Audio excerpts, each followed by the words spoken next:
la guerre comme dans le monde, il faut de toutes sortes de gens. Souvent celui qui n'a que des bras s'en sert avec plus d'habileté que celui qui combine plus lentement ses coups. D'ailleurs, on déclare haut et fort que la guerre n'a qu'un seul vrai héros, la mort, et la mort se moque bien de la victoire.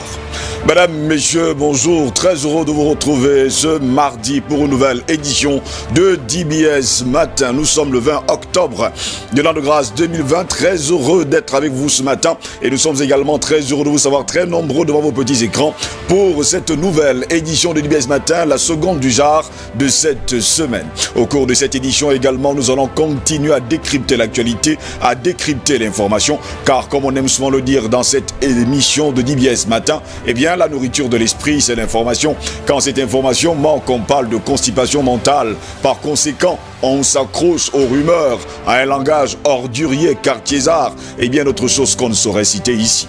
Mais puisque nous sommes un mardi et que c'est le second jour de la semaine, on sait pertinemment que le travail, eh bien, vous appelle encore ce matin. Eh bien, on va vous dire bon réveil à vous et surtout en espérant que vous serez très très fort encore au cours de cette journée pour cette journée de dur labeur. Eh bien, Mangue Vernachus, good morning and welcome. Good morning, Steve, and good morning to our viewers. This Tuesday, Steve, I was listening to your analysis of what love is, and I was saying that, you know, it's good to love and to be loved. Bon, le problème est le suivant, c'est que vous n'allez pas le trouver toujours comme ça. Vous avez suivi Eric Vega et Charlot Dipanda, aimer et se savoir aimer. Il y a des moments où vous tombez très amoureux de quelqu'un, mais malheureusement, cette personne ne vous aime pas du tout. These are words we say, it's good to love and to be loved. But the reality on the ground is the person you feel that you love, it does not love you. So you see that A loves B, and B, instead of loving A, loves C. C'est ça la souffrance. So you see, we are caught up in this web. You know, you love somebody who does not even love you. Ça vous est déjà arrivé au moins? Steve, like a human being, it does. Non, c'est pas la question. No, Steve, it has. Yes, Steve. Voilà, répondez oui et laissez les commentaires qui suivent après. Arrêtez. Alors, yes, voilà. Vous n'avez qu'à dire oui. Voilà, c'est aussi simple que ça. Of course. Tant mieux. Vous vous en êtes sorti en tout cas. Sure, I had to. Et vous êtes passé à autre chose. Steve, I had to accept it. Yes, and then move on. Voilà. Because you don't remain standing because... Voilà, c'est pourquoi je dis toujours à toutes les personnes que je rencontre, arrêtez de vous plaindre. Non, vous savez, l'amour passe également comme les jours passent. Ne vous inquiétez pas, et peut-être vous allez rencontrer une autre personne qui va vous aimer. Peut-être que vous-même, vous n'allez pas aimer, mais qui va également vous aimer. Jackson, bonjour, bienvenue à vous. Bonjour Steve, bonjour également à tous nos téléspectateurs de ce matin. Je profite encore pour saluer ceux qui nous regardent du côté du nord-ouest et du sud-ouest Cameroun. D'accord. Bon, vous ne me parlez pas d'amour. Bon, déjà, vous êtes secret jusqu'aux orteils. On a l'impression que vous êtes une boîte de Pandore, hein? Non, il ne s'agit pas de secret. Vous savez que l'amour, c'est quelque chose qu'on ne peut pas s'en passer. Tout le monde aime. Seulement... C'est votre cas aujourd'hui? Oui, c'est mon cas aujourd'hui. C'est pas la question. Vous êtes amoureux? Oui. Très. Tout le monde est amoureux. No, you. Je parle de moi, je dis oui, je suis amoureux. Vous savez, c'est quelque chose de très complexe. Vous étiez en train d'évoquer tout à l'heure un cas où, généralement, la personne que vous aimez ne vous aime pas. C'est ça aussi la complexité de l'amour. Mais qu'est-ce qu'on peut faire? La première chose, c'est d'accepter que vous n'êtes pas aimé par celui qui est en face de vous. Et là, en ce moment, vous allez comprendre que on peut aimer l'amour et aussi c'est quelque chose de bizarre. Bizarre, mais qu'est-ce qu'on peut faire? Eh bien, là, en ce moment-là, si c'est bizarre, vous n'avez qu'à vous marier. Oui, absolument. Également la bizarrerie, mais problème encore avec le mariage. Si vous vous mariez à la mauvaise personne, vous serez malheureux toute votre vie. Toute votre vie, absolument. Même si j'aime à le dire haut et fort, hein, que le mariage, depuis le moment où il est scellé et conclu, est une chose à faire et non une chose déjà faite. Ben, on espère tout simplement que vous m'avez très bien compris. Mesdames, messieurs, c'est une nouvelle journée, de nouvelles informations traitées par nos confrères de la presse écrite. C'est la revue de presse, la première partie, en langue anglaise, avec Mangue Vernachus.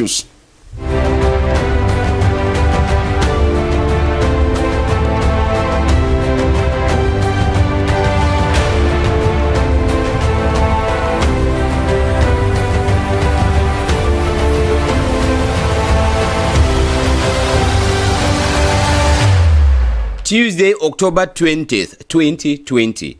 Today's edition of Press Review begins with the Guardian Post newspaper on page 3, telling us that Biya orders suspension of controversial phone tax. The paper says this announced suspension came to public knowledge following the circulation of what is being considered a leaked document addressed to the Prime Minister and signed by the Secretary General at the Presidency of the Republic on instructions of the President. Still on page 3, we read that priest pressures the regime and the Catholic Church to end the crisis in the northwest and southwest regions latest the month of November. The paper says the pressure came from Reverend Father Ludovic Lado, who said failure to do so, he would embark on a protest walk from Douala, this time to Kumba in the southwest region. Then at launch of Amnesty Month, the paper tells us that government has been urged to engage youth, women and civil society organizations in disarming campaign. Then on page 5, we read about the case over Kamto's house arrest and that government will justify her action on October 29th as government representatives dragged to court by Kamto's lawyers are expected to make submission that October 29th. The government-owned Cameroon Tribune in today's edition on pages 2 to 3 talk of the security situation in the northwest and southwest regions, saying thanks to successive operations to liberate civilians kidnapped by separatist fighters, the defense forces have reaffirmed that their presence in the two regions is primarily to protect the population and their property. Then on page 3, the paper informs us that Cameroon launched the Amnesty Month in the country yesterday, and the event was presided at by External Relations Minister Mbela Mbela with the objective to silence the guns, end conflict on the continent, and promote peace. Then the paper on page 9 about revamping the tourism sector says government provide 1.7 billion francs CFA. This is contained in a circular letter signed by Minister of State, Minister of Tourism and Leisure, who clearly defines the modalities for accessing the state support to bail out the sector hardest hit by the COVID-19 pandemic. We take Le Jour newspaper today that informs us that over 107 militants of the CRM party have been charged at the military tribunal. Human Rights Watch non-governmental organization calls for the liberation of those in detention. On page 3, the paper says a collective of lawyers maintain that 421 protesters are arbitrarily being detained following the September 22nd manifestations. L'Economie newspaper on page 3 says the poor transformation of local timber in Cameroon is costing the state billions of francs CFA that are being lost. Then Le Messager newspaper on telephone tax and other gadgets on pages 3 to 5, as we read in Le Messager newspaper, says the organized leakage of the Secretary General at the Presidency's correspondence to the Prime Minister is hiding the battle for succession of the head of state at the helm of the state. The paper takes the reaction of politicians and civil society activists in today's edition, as we read on pages 3 to 5. Then we take the weekly judicial newspaper, Kalara, talking about litigations on page 11, saying the northern regions insist on their positions at Enam. The paper tells us that more than 50 complaints have been deposited at the administrative court to cancel the results of different entrance examinations into the school. The paper says the clarifications of the Minister of Public Service still contested by the movement 10 million Nordists, and the paper notes that the government remains silent on cases of fraud and accusations of nepotism aimed at the Director General of the school.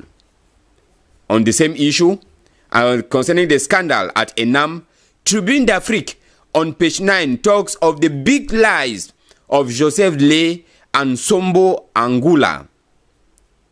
Out of Cameroon, Business Day newspaper in Nigeria tells us that businesses were shut down in major cities across Nigeria on Monday as sustained demonstration by protesters against police brutality intensified.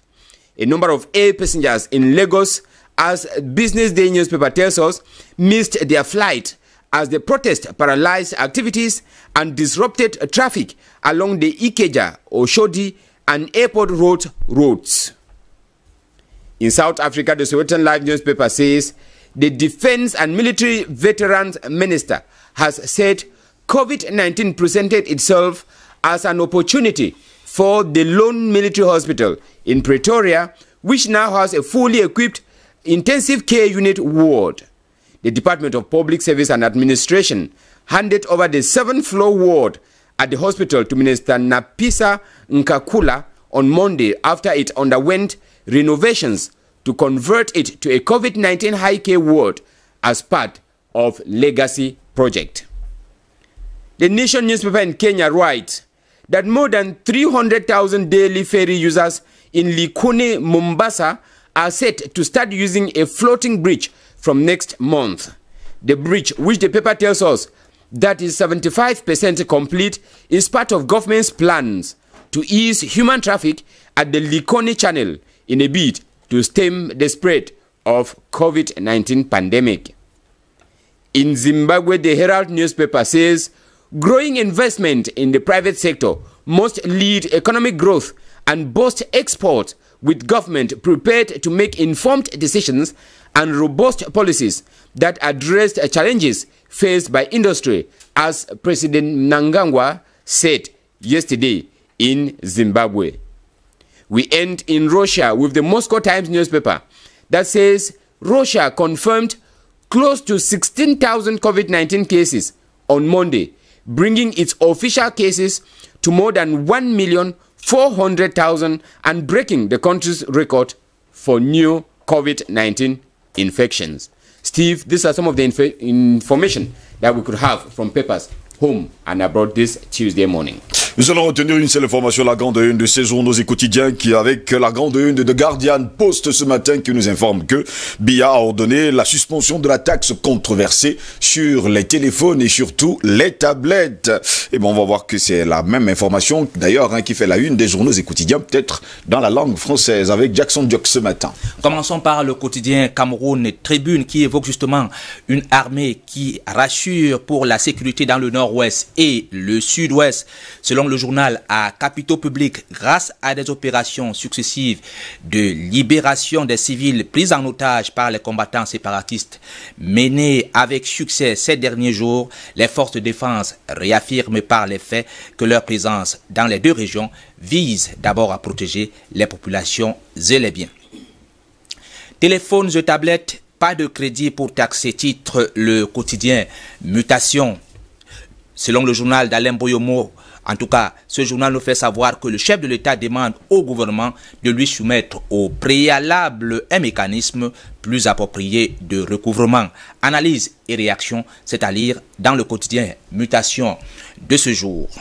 Pour le quotidien Le Messager, c'est le branle-bas autour d'une réforme mornée sur les téléphones et terminaux importés. Pour le journal de Jean-François Chanon, la fuite organisée de la correspondance du secrétaire général de la présidence de la République au Premier ministre cache mal la bataille des longs couteaux pour le contrôle de la succession du chef de l'État à la magistrature suprême. Dans le journal, lire les réactions de la classe politique et de la société civile. Du téléphone à la marche du 22 septembre, il n'y a qu'un pas. Le quotidien Le Jour nous renseigne que 107 militants du MRC inculpés au tribunal militaire. L'ONG Women Rights Watch demande donc la libération des personnes encore en détention. Selon le collectif d'avocats, 421 manifestants sont de manière arbitraire privés de liberté. Le quotidien de l'économie constate justement que la faible transformation du bois local fait perdre donc des milliards à l'État du Cameroun. Le Point Hebdo, dans son verbe habituel, nous renseigne que Kavaye Gedibril implore justement la pendaison de Manaouda Malachi. Selon le journal, le président de l'Assemblée nationale et son conseiller auraient donc chargé proprement le ministre de la Santé publique, ce qui aurait donc obligé le président de la Chambre basse du Parlement à se lâcher et à faire des procès du régime et du président de la République. Le journal nous dit que ça va dans tous les sens. Kavaye Gedibril serait en train de jouir de ces derniers mois de panne. Direction le Gabon avec le journal L'Union qui titre Entendez-vous en effet des mesures d'allègement des restrictions imposées par la lutte contre le Covid-19 annoncées vendredi dernier par le gouvernement n'ont pas toutes reçu justement un écho favorable. Certains au sujet de la réouverture des lieux de culte ou des restaurants faisant penser à une usine à gaz, de sorte que des rencontres entre différentes parties s'avèrent nécessaires pour une mise en œuvre dans l'intérêt de tous, nous dit le journal. Au Congo, les dépêches de Brazzaville nous parlaient du transport en commun avec les syndicats qui réclament le retour à la normale. En effet, suite à la réduction du nombre de passagers dans les transports publics, notamment les bus, les syndicats des transporteurs en commun du Congo ont exprimé leur mécontentement menaçant d'entamer une grève au cas où le gouvernement ne recadrait pas les choses. À Air de Congo, le courrier de Kinshasa évoque les enjeux de l'heure et indique que Félix Antoine Tshisekedi est appelé à convoquer un dialogue national inclusif. Selon le journal, le collectif de la société civile exhorte le président de la République congolaise à convoquer rapidement un dialogue national inclusif à l'instar de la conférence nationale souveraine. Le quotidien numérique d'Afrique, le journal de Ouagadougou, donne deux informations majeures. D'abord, en page 8, la présidentielle en Guinée, le dépouillement des bulletins a commencé donc sous surveillance des observateurs. Et puis, la procureure de la CPI, Fatou Bensouda, qui négocie l'extradition d'Oumar El Béchir.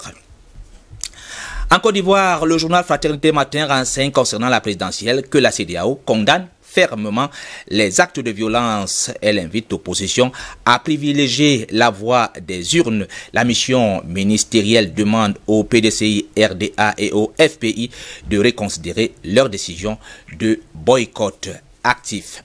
Direction le Sénégal avec Sud Quotidien qui dresse le diagnostic d'un sous-secteur en mal de promotion, notamment le tourisme local. Selon le journal, à cause donc de la pandémie du coronavirus, le tourisme sénégalais traverse une crise. Ainsi, pour booster ce secteur qui est d'un grand apport pour l'économie du pays, les autorités ont donc décidé de promouvoir le tourisme local qui tarde encore à prendre son essor, nous dit le journal. Direction la France avec le journal Le Figaro qui titre « Islamisme, le gouvernement veut durcir sa réponse ». Face à la vague de colère et d'écœurement qu'a provoqué la décapitation d'un professeur par un terroriste islamiste, le président français ne veut plus s'en remettre au moins. Désormais, il se s'est entendu sur les actes de son gouvernement. Et puis terminons par le quotidien sportif, l'équipe qui parle du compte d'automne avec la Ligue des champions Paris-Manchester à 21 h aujourd'hui. Finaliste donc de la dernière Ligue des champions, le PSG entame la nouvelle campagne par des retrouvailles avec Manchester United qui l'avait humilié en 8e de finale. C'était lors de l'édition 2019. Voilà Steve, quelques sujets traités par la presse ce matin. Le reste c'est un kiosque ou chez votre marchand de journaux. Ça coûte simplement 400 francs CFA. On va également retenir la grande une, les grandes unes des journaux et quotidiens du côté de la Côte d'Ivoire, précisément avec aujourd'hui de notre ami Joseph Titignawa qui titre d'ailleurs ce mardi, un lundi de grande colère contre Ouattara. Et bien sûr hier c'était vraiment, le pays était à feu et à sang. Et bien on a eu des bus brûlés, les écoles étaient toujours fermées. Et là-bas, de ce côté-là, eh bien, on ne veut pas d'un troisième mandat d'Alassane Dramane Ouattara.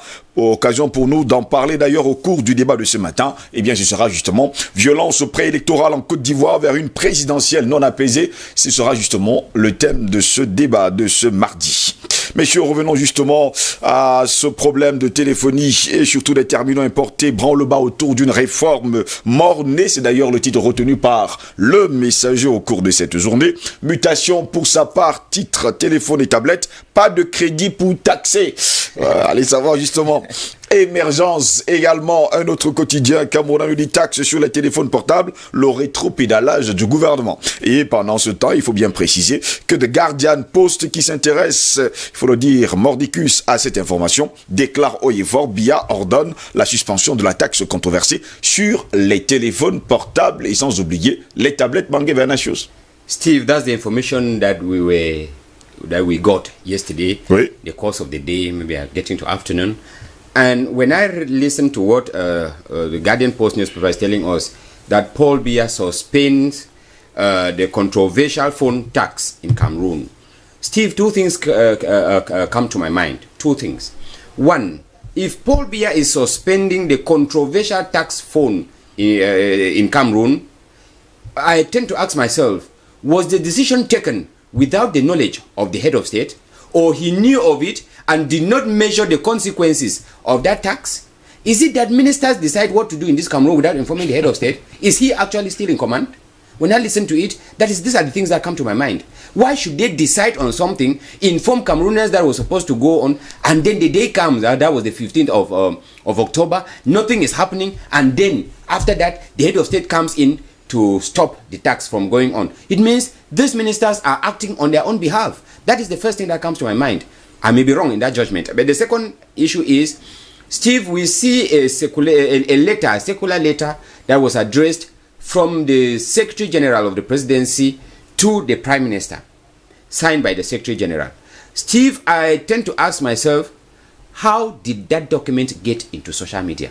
Is it that the Secretary General decided to scan the document and post it on social media, or the Prime Minister took the document, scan it, and post it on social media? I think that's high time government should try to look at information. We have been decrying the presence of confidential documents. Il faut déjà préciser par ailleurs que la taxe vient du Minpostel d'abord, hein, du ministre des Postes et des Télécommunications. And that's why I was Maintenant, saying la seconde question que vous posez d'ailleurs ce matin est extraordinaire, parce que le secrétaire général de la présidence de la République, Cyrus, je pense que c'est Ferdinand Ngongo, yes, écrit au secrétaire général du Premier ministre, yes, qui doit dire au Premier ministre que le chef de l'État a déclaré qu'il doit suspendre justement cette taxe. Je vais d'ailleurs vous lire ce communiqué, hein, si vous me permettez. Yes, le ministre d'État, secrétaire général, donc c'est ce qu'on écrit, à monsieur le secrétaire général des services du Premier ministre à Yaoundé. D'ailleurs, la note est écrite très urgent. Elle date de Yaoundé le 19 octobre 2020. Et d'ailleurs, si je m'en tiens d'ailleurs à l'intitulé de l'objet, droits de douane et taxes sur les téléphones et terminaux importés. C'est d'ailleurs l'objet prévu. En exécution des très hautes instructions du président de la République, j'ai l'honneur de vous faire connaître qu'il demande au Premier ministre, chef du gouvernement, de... Première chose, faire surseoir à la mise en œuvre de la collecte par voie numérique des droits de douane et taxes sur les téléphones et terminaux importés. Deuxièmement, soumettre à sa haute sanction un mécanisme plus approprié de recouvrement des dits droits de douane et autres taxes. C'est signé justement du secrétaire général de la présidence de la République, Ferdinand Ngongo. Le paradoxe dans cette lettre, c'est pas peut-être un paradoxe aussi. Yes, Steve.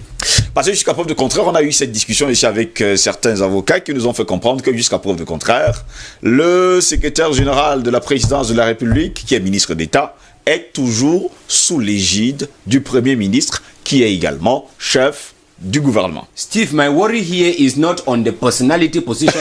My worry here is not on who is. My problem is, how did we have that document on social media? Oh, vous savez, maintenant les documents circulent aussi rapidement que... So is it that the prime minister, when it came to the prime ministry, they scanned it and sent it on social media, or from the presidency, they my worry is, such type of documents, should we have them on social media? La chose même qui est épatante d'ailleurs sur cette lettre, hein, c'est que le secrétaire général de la présidence de la République écrit au secrétaire général du Premier ministre pour dire au Premier ministre que le chef de l'État a dit. Là, c'est quand même un gros problème. Moi, c'est là où ça me gêne un peu. Steve, those are the worries. Donc, le chef de l'État ne peut pas le dire directement to the Prime Minister. Au Premier ministre. Il faudrait que ça passe d'abord par le secrétaire général de la présidence de la République, qui va le dire au secrétaire général du Premier ministre, qui va lui le dire au Premier ministre. C'est vraiment compliqué. C'est ça aussi le Cameroun. Non, c'est pas très compliqué. Il faut essayer un peu de comprendre le mécanisme du gouvernement, comment ça fonctionne. Ça fonctionne tel que vous étiez en train d'évoquer tout à l'heure, vous disiez tout à l'heure que jusqu'à preuve du contraire, le secrétaire général qui travaille avec le président de la République est également un membre du gouvernement. Donc il est sous l'égide du Premier ministre. Et donc en ce moment-là, il faut que la correspondance passe par Non, ça la sonne pas correspondance bien. ne doit pas... Parce que si la correspondance, regardez le mécanisme. Il est sous l'égide du Premier ministre, n'est-ce pas? Il doit écrire donc Il ne doit pas... au Premier ministre. Il n'écrit pas à son supérieur.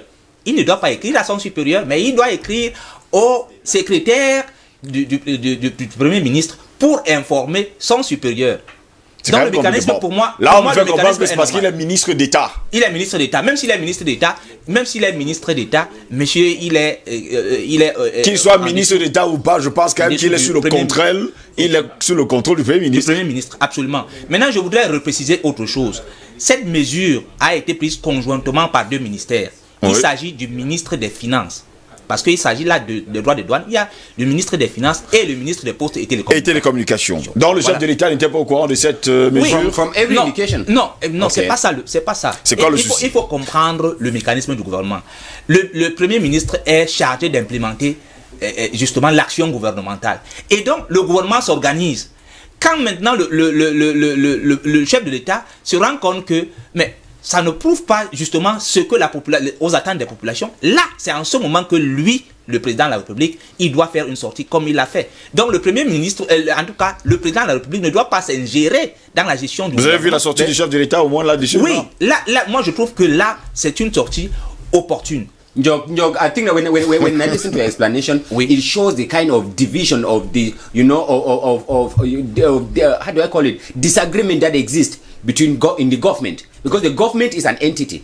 If one minister or two ministries are doing something, they should be in accord with the government, Oui. which means they should have Il doit explained to faire the un president. rapport au Premier ministre qui And est justement to the le president- patron du gouvernement. And the Absolument. president will not have been asking the prime minister to give him the means of collecting the money. It means from the initial point he did not know. Absolument. So- Nous sommes d'accord. Je suis en train de dire que les ministres sont comme les ingénieurs de l'État. C'est-à-dire que eux, ils doivent travailler. Maintenant, ils doivent rendre compte au Premier ministre. Mais dans le cas contraire, c'est-à-dire que lorsque le président de la République constate que c'est-à-dire la mesure n'approuve pas les attentes des populations, c'est là son intervention. Mais il ne doit pas s'ingérer d'abord dans la gestion du gouvernement. But Jackson, I don't think that I don't think that the head moi of je state trouve should que be informed like you and I when the procedure is already going. He is the first person that they need to inform him that it is Cameroon doing it. It is not the Minister of Finance. Oui, It is not the absolument. Minister of Posts Oui, and il s'agit du Telecommunications. Cameroun. Il It s'agit is du Cameroon. Cameroun. Oui. So the head of state has to know Oui. everything about the tax law, and he is supposed to be the person to approve it before it Absolument. goes operational. Donc, sa décision donc hier prouve que il a encore le contrôle de tout. Jackson, this Sa decision was sortie supposed to d'hier. come before. Quelle sortie? Je La vous sortie rappelle du que ce président n'est de la pas République. la sortie du président de la République. Mais Jusqu'à si preuve on le dit- contraire, mais si la l'on note dit- vient du secrétaire général de la présidence Mais de la le président de la République République n'a qui dit jamais au fait une note. secrétaire Le président de la général, République ne fait pas une note. ce n'est pas sa signature en tout cas. C'est ce que je dis, que le président de la République ne fait pas une note. Vous attendez que le président de la République, je n'ai jamais, depuis que je suis né, Non, il ne non, fait non, pas une non, note. non, Mais il le président produit- de la République instruit le secrétaire général de la présidence de la République pour dire à tel ou à tel. C'est comme ça que ça se passe, le travail gouvernemental. Donc, je pense que dans ce sens-là, nous sommes d'accord que oui, il y a des uns qui pensent qu'il fallait que le président de la République anticipe Donc, avant même... à un moment donné, je vais vous dire une chose Maintenant, simple. Là, vous ne comprenez pas. Ça signifie finalement que au Cameroun aujourd'hui, certaines personnes qui soupçonnent d'ailleurs Ferdinand Gongo le soupçonnent souvent d'avoir, c'est lui le pouvoir. Decide. Non, on peut soupçonner sur beaucoup de choses. C'est parce lui que- qui a le pouvoir aujourd'hui, c'est Non, lui qui parce qu'il décide. prend- il And that prend- is why you see le il messager prend- saying. il prend certaines choses, il prend les devants. Je vais vous prendre un cas. La semaine qui vient de s'écouler, il a donné des injonctions au ministre de la Santé pour le démantèlement des stades. C'est pas lui. C'est pas à lui de donner des injonctions au ministre de la Santé pour le démantèlement des stades. C'est en ce moment-là qu'on dit que c'est lui qui commande. Or, maintenant ici, pour ce cas-ci, je pense que c'est comme ça la démarche gouvernementale. On vous a compris parfaitement. Messieurs, sortons là rapidement. Il y a certaines choses aussi, quand ça se fait dans les canaux. En tout cas, j'espère que c'est une bonne nouvelle pour les téléspectateurs qui commençaient déjà à réfléchir comment est-ce qu'ils vont avoir Actually, le temps. we can still buy our Android phones without fear. Moi, je vous avais dit au départ, hein, n'est-ce pas, que jusqu'à preuve de contraire, ça devait passer comme ça. Même si, bon, les taxes vont continuer à être payées. We are still waiting. Oui, when mais they il tell faut us how justement to pay it. proposer un autre mécanisme. Yes, Ça that encore, is- c'était trop flagrant. Parce qu'on ne peut pas payer 33%. 33%. Bon, ben, allez savoir hein, ce qui va se passer dans les jours à venir. Je vous le dis clairement, haut et fort. Messieurs, pendant ce temps, je vais prendre la grande une de l'économie ce matin qui nous dote d'ailleurs, hein, parlant de gouvernance, la faible transformation du bois local qui fait perdre des milliards de francs CFA à l'État du Cameroun. Steve, when you look at what is happening in Cameroon, you see that every day you see timber leaving Cameroon through the port for Western countries. But what comes in as the finished product, the processed, product or call it a furniture, the cost at which it comes in, you tend to ask yourself, what is wrong? Is it that we can we not, upgrade our transformation, capacity? C'est justement la grande interrogation. On peut le faire également. We have the wood, we have the timber. Il y a l'expertise, vous n'allez pas dire, il y a l'expertise, il y a tout est organisé pour ça. Aujourd'hui, on a l'impression que tout est organisé justement pour que ça ne se transforme pas sur le sol camerounais et que c'est la sciure qu'on... Bon, vous savez, quand quelqu'un a un salon qui vient de l'étranger rempli de sciure, il trouve que c'est extraordinaire. Within just a matter of 2-3 years, it starts collapsing. Non, yes. Vous avez même 3 ans, c'est beaucoup. Hein. Il m'est arrivé de faire ce jeu-là. Des baffes bien faits. Il suffit que l'eau touche juste un peu à ça. Ne vous inquiétez pas, tout de suite vous n'avez plus rien. Moi, je pense que le quotidien est même allé plus loin pour parler justement de la transformation. Mais les populations même, là où tout le temps on coupe tout ce bois-là, qu'est-ce que ces populations en profitent? Moi, je vais vous parler de mon village où il y a un blanc qui est arrivé là-bas, qui faisait la coupe de bois comme il voulait. Et puis, simplement, il a proposé un stade de football et la réhabilitation d'une piste qu'il n'a pas fait, et il a fallu que les populations grognent. C'est-à-dire qu'on a carrément, on attend, les grumiers sont entrés, on a barricadé la route, il a fallu l'intervention du préfet pour que justement qu'on puisse libérer ça. Et on lui a donné 1 semaine pour faire le stade. C'est-à-dire les populations, on pensait qu'un stade, et puis ils n'ont absolument rien. Je vais vous dire une chose, ce qui est bizarre même, on détériore la route. Ce qui est bizarre, c'est que jusqu'à preuve de contraire, parfois même les populations ont tort. Je vous rappelle un petit détail. Si un camion de bois, je pense qu'il y a des économistes qui sont ici, un camion de bois sort un seul camion, c'est déjà un stade. Absolument. Donc maintenant, je vous parle d'un truc. Imaginez un temps soit peu que c'est 50 camions qui sont sortis. Plus de 50 camions. Steve, le problème c'est que qui donne les droits d'exploitation à ces blancs-là? Ce sont nos autorités. Il y a les bois. Le problème, c'est que je vous rappelle juste une chose. Hein. Par exemple, vous avez eu ce problème de Kevazingo Gate du côté du Gabon. Oui. Vous vous rappelez? 253 conteneurs de bois disparaissent comme ça dans un port. Oui. Sans crier gare, un soir. Vous n'allez pas me dire. Et je vous parle de Kevazingo, c'est-à-dire que c'est l'un des bois les plus rares. L'essence est extraordinaire. Et je vous dis, sur le marché international, c'est des milliards de francs CFA. Maintenant, vous vous levez le matin, vous laissez votre forêt entre les mains, je ne sais pas qui. Et le mec, il connaît tout ça. Il coupe votre bois. Je vous dis qu'un seul camion qui est en train de sortir là, c'est terminé. La route, il n'a pas fait. Votre stade n'a pas fait. Les populations n'ont pas de... n'ont pas d'eau, d'électricité, ils n'ont pas d'école, ils n'ont pas de dispensaire. Je vous assure que ces gens-là ont été menacés, hein, d'être emprisonnés. Je dis, c'est souvent, les populations font souvent de très mauvais contrats. Messieurs, je dois vous dire merci d'avoir été là ce matin pour cette revue de presse. N'oubliez surtout pas, dans un instant, nous allons entrer dans le débat. Thème, violence préélectorale en Côte d'Ivoire vers une présidentielle non apaisée. C'est notre grande interrogation avec nos invités. Marguerite Benachous, passez une bonne journée. Thank you, Steve, and same to you. Merci. Jackson Diorvo également, passez une bonne journée. Je vous en prie. Occasion pour nous d'entrer dans un débat d'ailleurs, parlant de la Côte d'Ivoire, puisque ces personnes sont des Ivoiriens. Violence préélectorale en Côte d'Ivoire vers une présidentielle non apaisée, c'est notre grande interrogation de ce matin. Je vais commencer par dire bonjour au docteur Sor, bonjour, bienvenue à vous. Bonjour, merci et bonjour à tous vos téléspectateurs et à tous les patriotes camerounais qui ont, n'est-ce pas, donné un coup de gueule et se sont fait entendre par le chef d'État, même s'il faut leur rappeler que c'est le mécanisme de collecte qui est remis en cause et non la taxe. Parce que certains payent la taxe. Quand vous achetez vos téléphones dans des boutiques qui dédouanent légalement normalement leurs marchandises, sachez que vous avez payé la taxe. Dans une structure de prix, il y a la douane. C'est comme les véhicules. Le problème, c'est qu'on veut un peu réduire le poids des fraudeurs. Mais ce n'est pas à nous de le faire. Si l'État a failli dans son activité. Donc, c'est bien que le président ait revu, n'est-ce pas, la copie de ses ministres. suspendu en tout cas cette taxe pour l'instant, même si on va continuer à payer les taxes. Oui, on les paye toujours. La douane est incontournable. Toute marchandise qui entre au Cameroun paye la douane. Oui. Maintenant, les fraudeurs qu'on veut rattraper, qu'on trouve les moyens de les rattraper. Aussi simple que ça. André Kisselfanga, bonjour, bienvenue à vous. Bonjour Jocelyn Goss, je dis bonjour au peuple béni de l'Éternel de l'Afrique, notre continent que nous aimons tant et du monde. Nous pensons que c'est un nouveau jour et nous allons encore apporter notre pierre à l'édifice pour la construction de cette Afrique qui a besoin de lumière, qui est une lumière et qui a besoin encore de réveiller cette lumière-là. Donc merci de m'avoir invité, bonjour aux techniciens et aux panélistes. Je dis déjà bonjour au docteur Sou qui est juste à côté de moi et le reste vous avez la charge. Merci. Edmond Kouyaté, bonjour, bienvenue à vous. Bonjour Steve, bonjour à tous les co-panélistes, merci pour l'invitation. Albert Anatola ici, bonjour, bienvenue à vous. Bonjour Steve, bonjour l'Afrique, bonjour le Cameroun, je salue le monde. Je voudrais ajouter un peu d'eau dans le vin de Dr Soro pour lui indiquer que justement, ce ne sera pas un coup de gueule. Quand c'est bien, il faut reconnaître que c'est bien. Ce n'est pas tous les jours que le président de la République est proactif.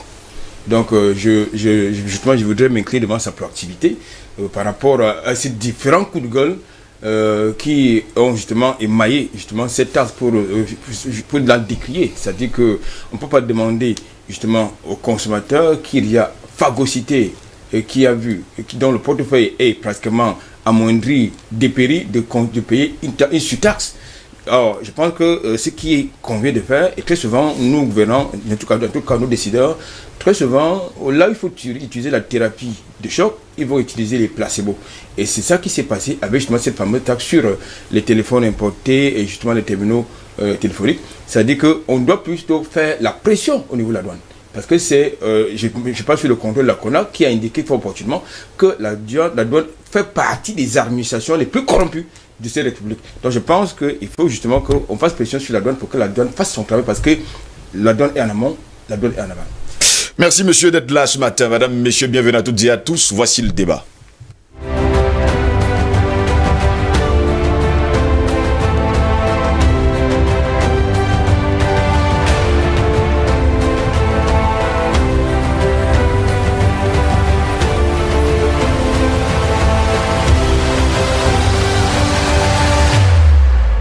Violence préélectorale en Côte d'Ivoire vers une présidentielle non apaisée. Eh bien, les images qui ont circulé du côté de la Côte d'Ivoire n'ont pas circulé sur les médias, il faut le dire, occidentaux.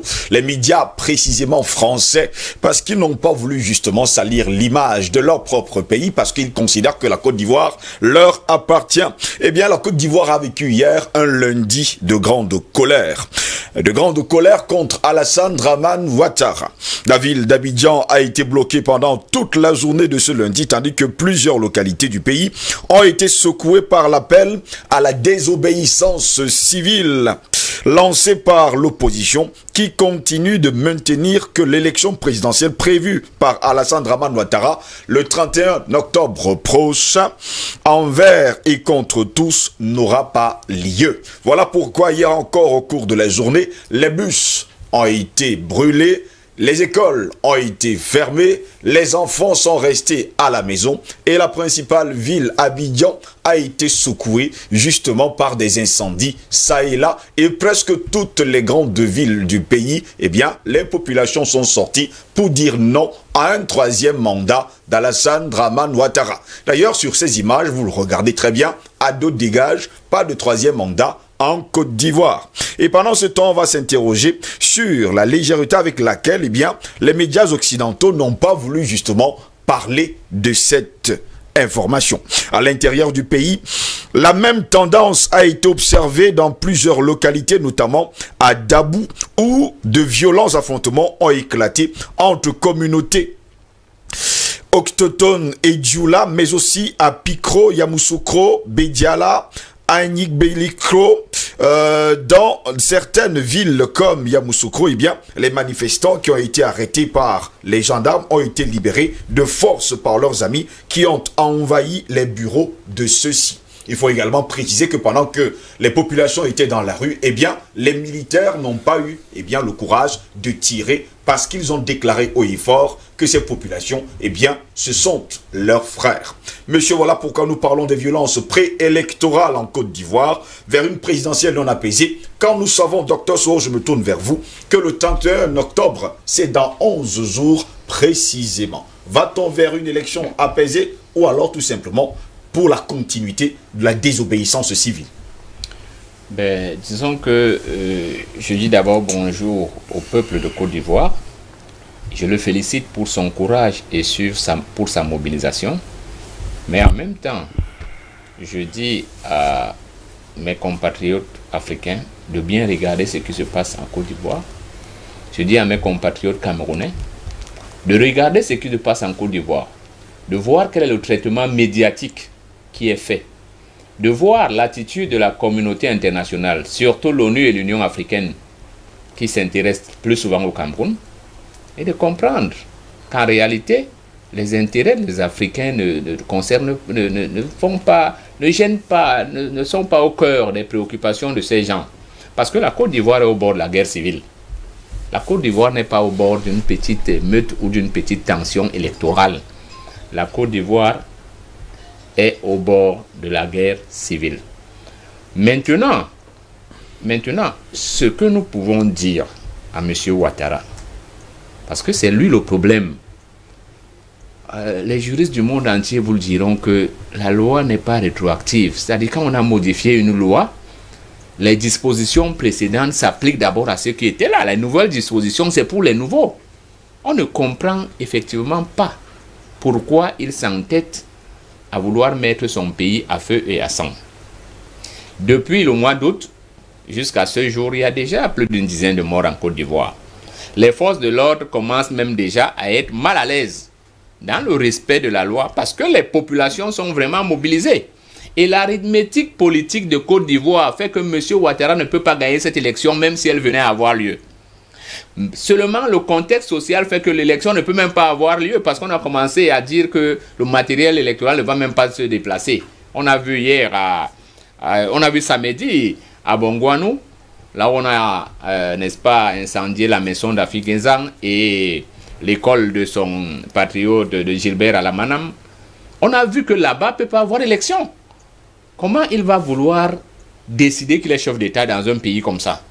On a vu hier à Abidjan que les forces de l'ordre étaient débordées.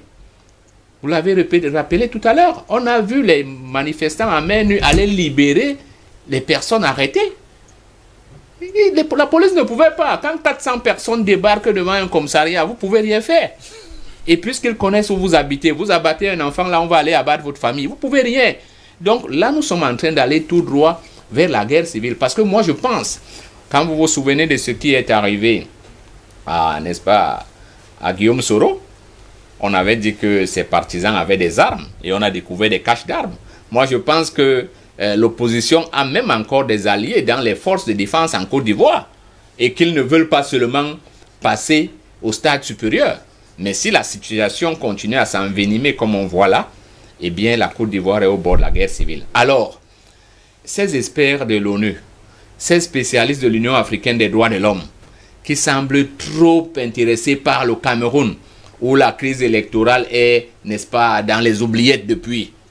Où sont-ils? On ne les voit pas. On ne les voit pas.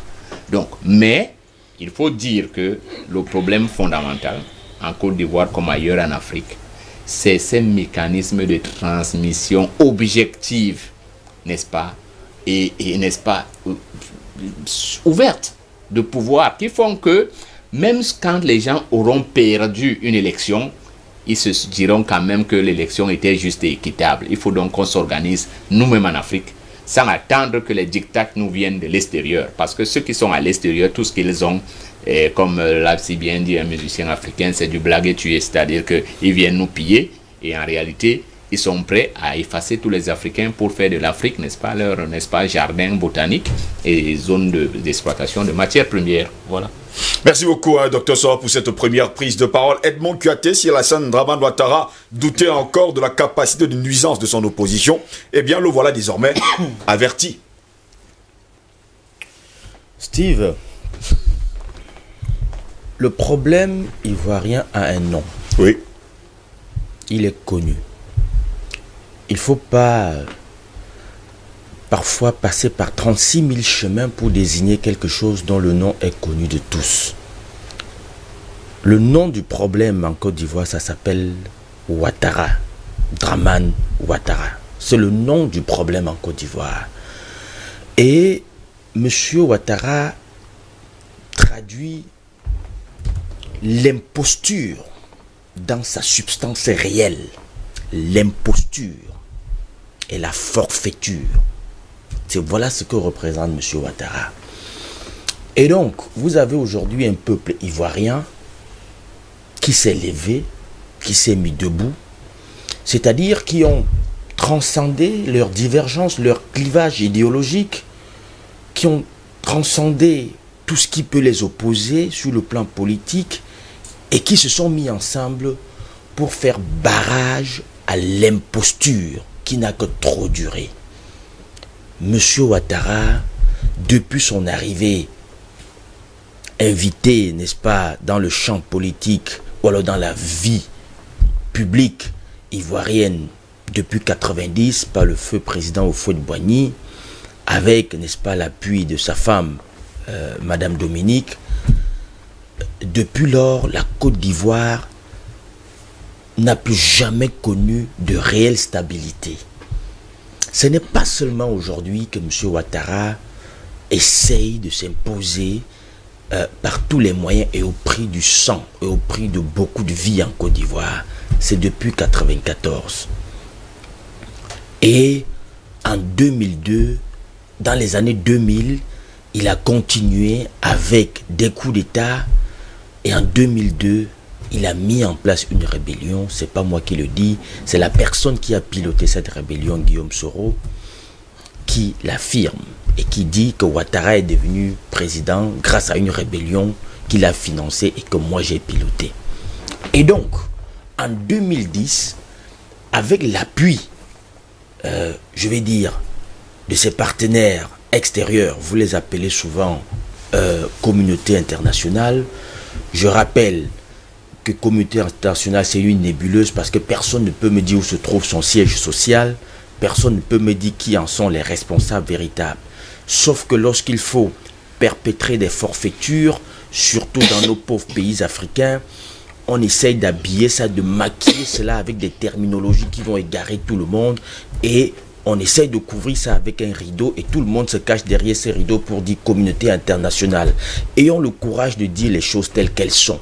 En 2010, M. Nicolas Sarkozy, Nagui de Boxa, d'ailleurs à l'époque président de la République française, intime ami de M.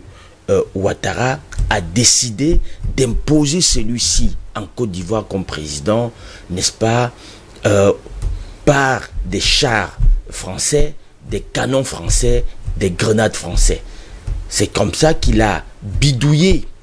On sait comment ça se passe au Conseil de sécurité.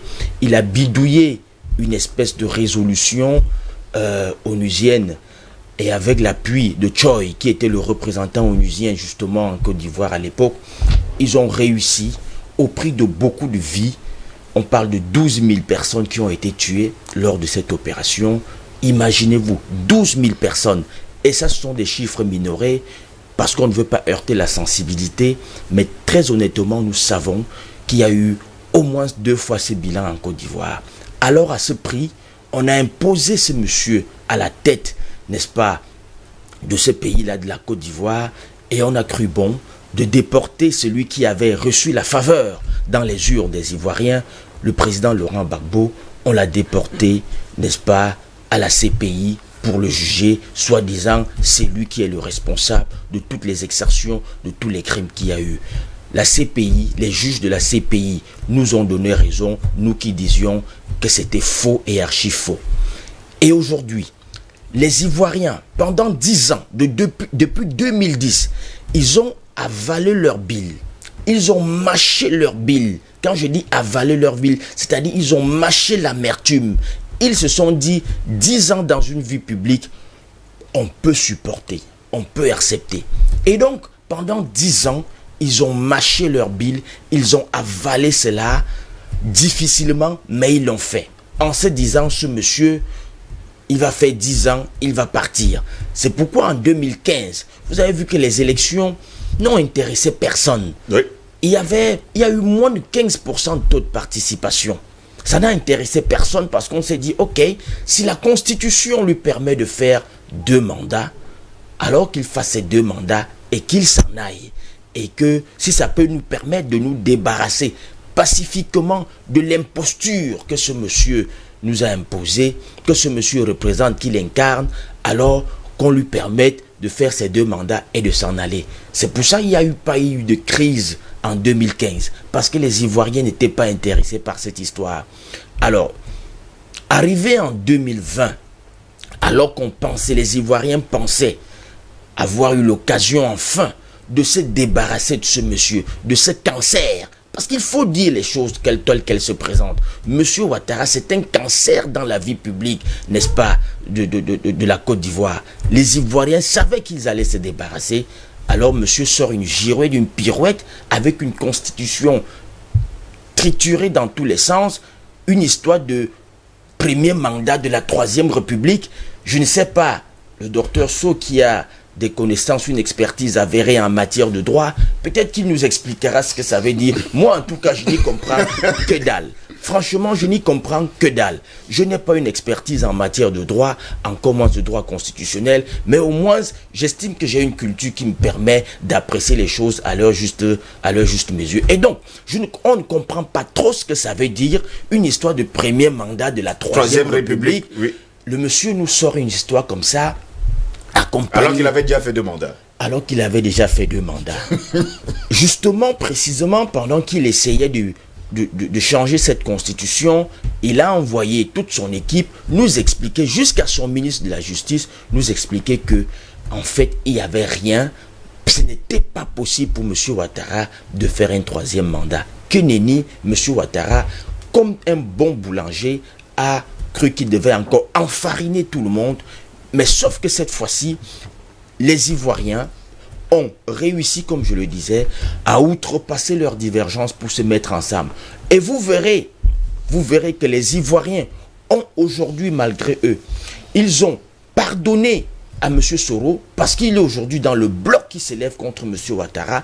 Il en est même presque, n'est-ce pas, le pilier. Ils ont pardonné à M. Soro. Preuve que dans une maison, les enfants, lorsque les enfants de la maison, les enfants légitimes et naturels de la maison se bagarrent, ils peuvent toujours arriver, n'est-ce pas, à éteindre leurs divergences. Mais l'intrus, on lui pardonne difficilement. Et l'intrus en Côte d'Ivoire s'appelle M. Ouattara. La preuve, c'est que le père, celui qui a piloté la rébellion, celui qui s'est mis au devant de la scène, qui s'appelle Guillaume Soro, aujourd'hui, il est dans une coalition avec tout le reste des dirigeants, n'est-ce pas, des leaders de l'opposition ivoirienne. Ça prouve que les Ivoiriens lui ont pardonné. Mais l'intrus, ce monsieur-là, M. Ouattara, qui est venu du Burkina, qui a été imposé en Côte d'Ivoire et qui est venu, vous avez vu, qui sont ceux qui l'accompagnent aujourd'hui? C'est les Kandia Camara venus de je ne sais où, c'est les tels et les tels, il les a ramassés un peu de partout. On ne fait pas ça à un pays. Nous, au Cameroun, nous avons nos problèmes, mais au moins, ce sont nos problèmes entre nous, les Camerounais. C'est pour ça que ça garde encore sa dimension. Mais je vous assure que s'il y avait des intrus dans notre pays, ça ne serait pas comme ça. Le peuple camerounais se serait déjà levé. Et donc, aujourd'hui, si nous avons vu hier, nous avons cru que les organisations dites sous-régionales et autres, la CEDEAO et autres, nous a donné l'occasion de savoir qu'en réalité, ce sont des tonneaux vides, ce sont des organisations qui souffrent d'une vacuité et qui en fait ne sont que des vassaux, n'est-ce pas, ce sont des bras séculiers des impérialistes occidentaux. Parce qu'ils sont arrivés hier en Côte d'Ivoire pour légitimer la forfaiture de M. Ouattara. Malheureusement, ils trouveront sur leur chemin un peuple fier, un peuple ivoirien qui est debout et qui est prêt à tout pour faire barrage à cette imposture. Et la CEDEAO, nous le disons, qu'ils sachent qu'ils auront sur leurs mains le sang des Ivoiriens qui va couler. Merci beaucoup, Edmond Kouyaté. Je rappelle d'ailleurs à nos téléspectateurs que les quartiers comme Cocody, Trècheville, Port-Bouette, Marcory, jusque-là, pas touchés par les régulières éruptions de violence qui parcourent les autres quartiers depuis le début de l'appel à la désobéissance civile, ont tous été contaminés hier, lundi. Pendant ce temps, André Christelle Fanga, eh bien, les grandes chaînes de télévision françaises, eh bien, n'ont même pas fait cas dans leurs journaux de ce problème en Côte d'Ivoire, comme quoi on continue à jouer au chat et à la souris. Ben, Steve, vous vous attendez à quoi? Si c'était le président Laurent Gbagbo, on allait nous montrer comment... Il est en train de tuer les Ivoiriens. Voilà. Et vous savez, l'une des choses qui me fait sourire et rire, c'est quand on accuse le président Laurent Gbagbo d'avoir tué des Ivoiriens, on fait un faux montage. Il y a je crois une dame ou deux personnes là, on verse du microchrome sur eux. Et on filme. Et on filme et on dit voilà comment le président Laurent Gbagbo est en train de massacrer les Ivoiriens. Et ils oubliaient qu'il y avait une autre caméra secrète qui était cachée en arrière. Et subitement, les gens qu'on a assassinés, on a tués, se sont réveillés. Donc, il y a eu une résurrection extraordinaire. Et c'est ces images-là que M. France 24 et tout le reste ont repris en boucle, comment les Ivoiriens sont en train d'être tués. Et maintenant, on a sorti la vraie vidéo que regardez le scénario. Donc, on est habitué à ces gens. Et moi, je pense que ça ne doit même pas faire l'objet d'un débat. On connaît avec qui on marche. On connaît notre vrai adversaire. Notre vrai adversaire, nous les Africains, parce que là nous parlons en tant qu'Africains, c'est la France. Oui. Et le vrai adversaire des Ivoiriens actuellement en Côte d'Ivoire, c'est la France. Parce que je voudrais aller simplement dans les faits. Monsieur Alassane Dramane Ouattara nous dit le 5 mars 2020, il ne sera pas candidat à l'élection présidentielle. Tout le monde applaudit des deux mains. Et direction la France prend le micro ou bien prend... le président français prend son stylo et il va sur Twitter et il dit « Décision historique d'un homme du plus grand démocrate africain de tous les temps, de celui qui a apporté la vraie démocratie, l'émergence, le développement. Voilà ce qu'on attend des hommes politiques africains et tout le reste. Bravo, monsieur Alassane Dramane Ouattara, d'avoir montré la voie. » Jusqu'à aujourd'hui, après le revirement de situation, on attend toujours un tweet, un communiqué venant de Monsieur Emmanuel Macron. Donc, vous comprenez qu'on est habitué à ça. Parce qu'aujourd'hui, nous avons un individu qui est, premièrement, un sanguinaire, parce que lui, il est content quand le sang coule. Parce qu'il ne peut pas, il ne se réjouit. En fait, il se sent à l'aise quand le sang est en train de couler un peu de partout. C'est là où il se sent à l'aise, monsieur Alassane Dramane Ouattara. Parce que quand vous convoquez tous les faits historiques sur le cheminement de ce monsieur, il n'est pas seulement un cancer, monsieur Edmond Kouyaté, de la Côte d'Ivoire, mais c'est un cancer africain. Ah, ça c'est vrai.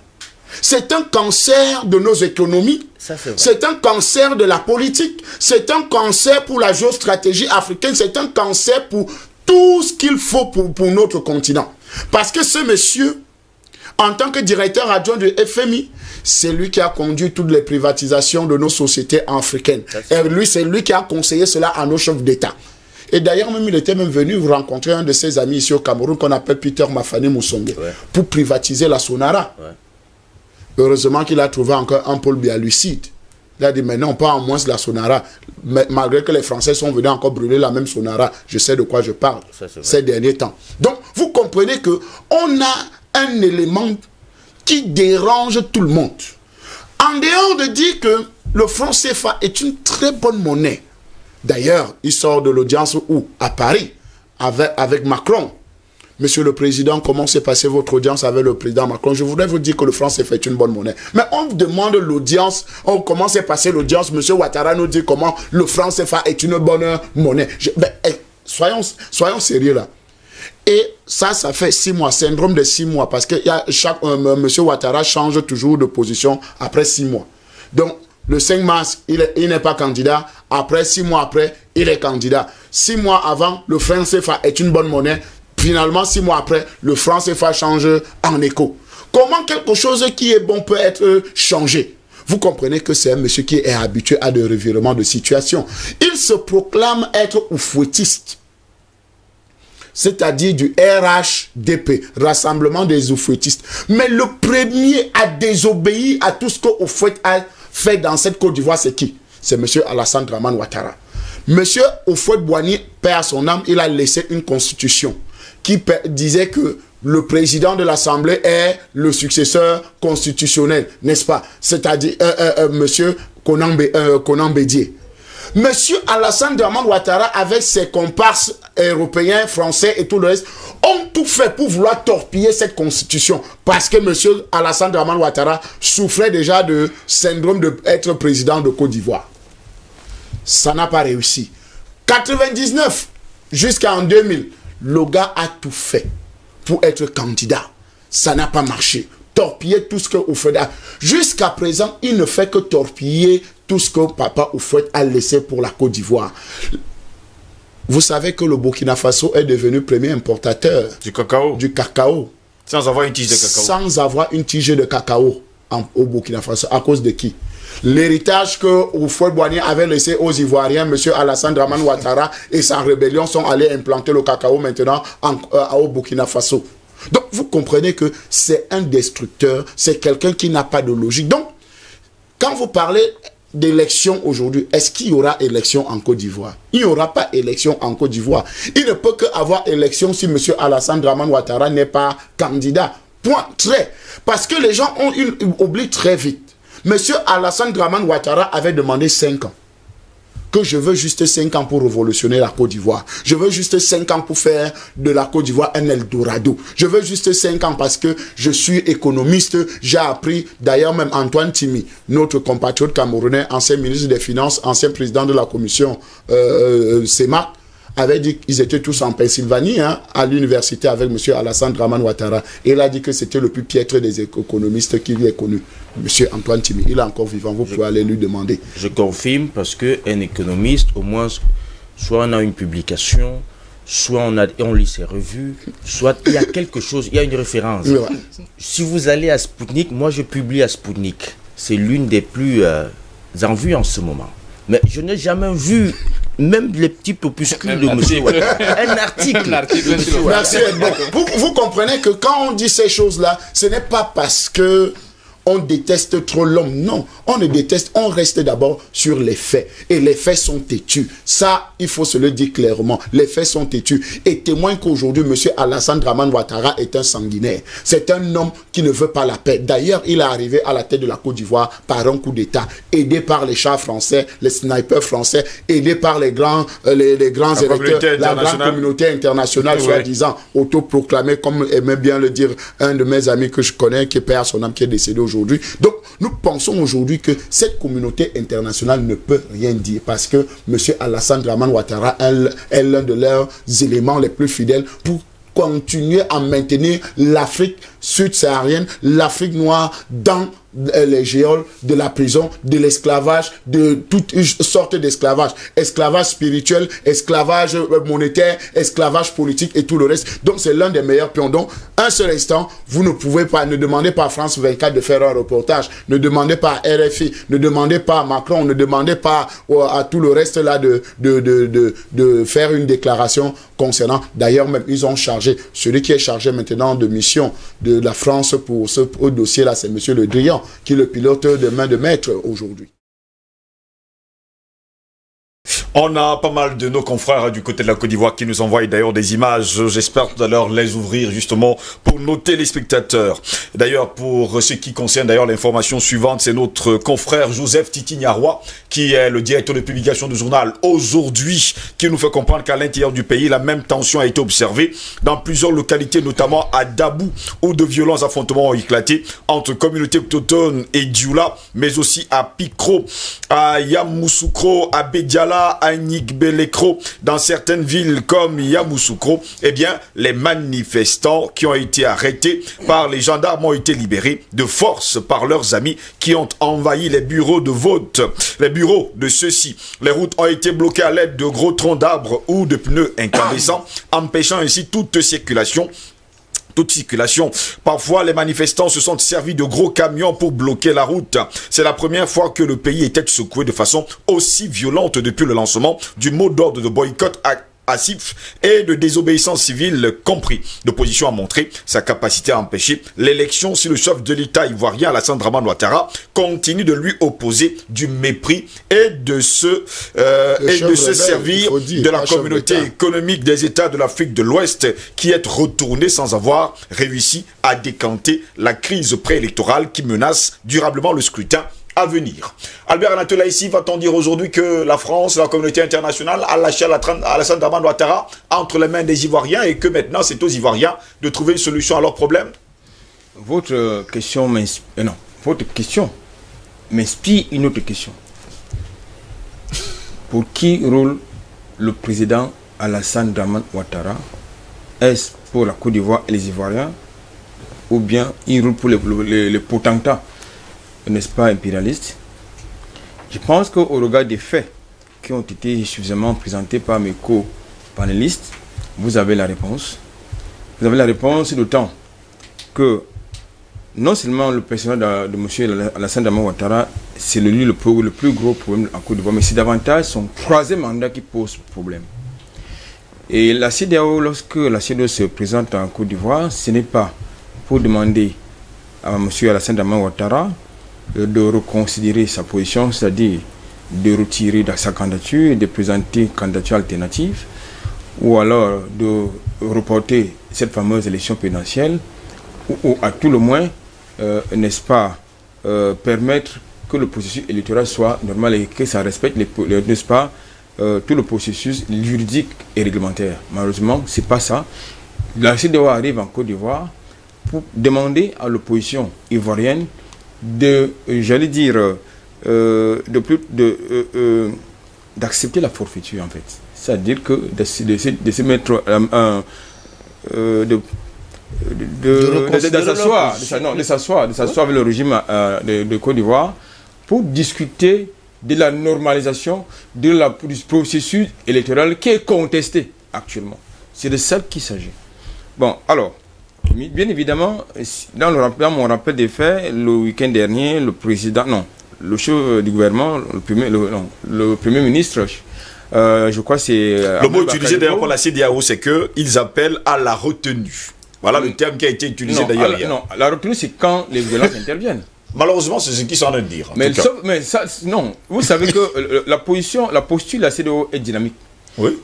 J'étais en train de dire que le week-end dernier, il y a eu une rencontre qui était prévue entre le Premier ministre Ahmed Bakayoko et les leaders de l'opposition ivoirienne. Oui.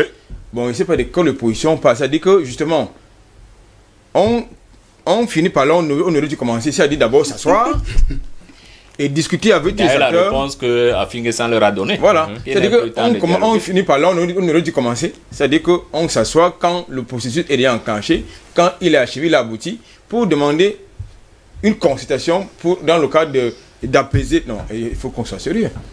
Bien évidemment, l'opposition qui a été fabriquée toute pièce par Alassane Dramane Ouattara était autour de la table. Bien évidemment, comme d'habitude, les mallettes d'argent ont circulé par là pour que leur présence soit effective. Mais les poids lourds de la véritable opposition ivoirienne, c'est-à-dire le PDCI, d'Afinguessan, de Henri Konan Bédié et le Front populaire ivoirien, enfin, d'une manière générale, n'y étaient pas. Oui. Justement parce que il faut que cette forfaiture prenne son terme. C'est ça qu'il s'agit. La seconde chose qu'il faut indiquer, tout à l'heure, je crois que c'est Franck qui l'a indiqué, lorsque Alassane Dramane Ouattara arrive installé au palais d'Abidjan en 2011 par les chars français et les militaires français, il était question de faire un seul mandat. En tout cas, selon ses déclarations. Maintenant, il a fait un second mandat. On le lui a permis parce que la constitution ivoirienne le lui permettait. Mais entre-temps, il a tout fait pour faire passer des lois uniques pour lui permettre justement de reformater, de retoquer la constitution, la loi fondamentale, qui lui permet de briguer un troisième mandat qui pose problème à ce moment. Donc c'est de ça qu'il s'agit. Je pense que dans ma petite connaissance de ces choses-là, un chef d'État a la responsabilité d'abord de protéger la Constitution, parce que c'est la boussole de la République, et ensuite de la respecter. Lorsque nous allons sur ces deux paradigmes, aucun n'a été respecté par le président Alassane Dramane Ouattara. Alors, ce qui m'amène à comprendre une chose, c'est qu'il n'est pas légaliste. Ça, c'est l'un de deux. J'ai regardé les images des événements d'hier du côté de la Côte d'Ivoire. Il y a deux choses qui m'ont frappé. La première, et c'est souvent très rare, de voir des jeunes femmes se mêler des manifestations violentes. Moi, j'ai vu des femmes porter des parpaings pour barrer les routes. Incroyable. Oui, moi j'ai vu des jeunes demoiselles porter des parpaings pour barrer les routes, c'est-à-dire pour obstruer les routes. Image que vous ne verrez pas sur les chaînes de télévision déjà, que France 24, pour ne pas la nommer, a mis un mort, entre guillemets, et plusieurs blessés dans le cas des manifestations en Côte d'Ivoire. Il met un mort, entre guillemets. C'est sur le synthé. Bon, le soir, j'ai regardé du côté, n'est-ce pas, de TV5 Monde Afrique. Ils en ont parlé. Il y avait même sur le plateau un journaliste, un confrère, qui a justement fait tout un commentaire dessus. Justement, il a apporté des éléments de langage que nous apportons sur le cadre de cette tribune. À savoir qu'aujourd'hui, le problème en Côte d'Ivoire, ce n'est pas le problème accessoire. C'est-à-dire le conseil constitutionnel qui est monocolore, la cour, la CI, la commission électorale indépendante, qui est également monocolore et acquise à la Sainte Dramane Ouattara. Il dit que ça, c'est des accessoires. Le problème crucial, c'est le troisième mandat d'Alassane Dramane Ouattara. Oui. C'est de ça qu'il s'agit. Donc, je pense que aujourd'hui, si Alassane Dramane Ouattara, comme il l'a indiqué tantôt dans ma prise de parole, c'est-à-dire la question, mon questionnement, s'il roule pour les Ivoiriens, eh bien, il doit pouvoir écouter la voix du peuple ivoirien. En espérant d'ailleurs qu'il est ivoirien, parce que sur le direct, bon, vous écoutez ce que vous...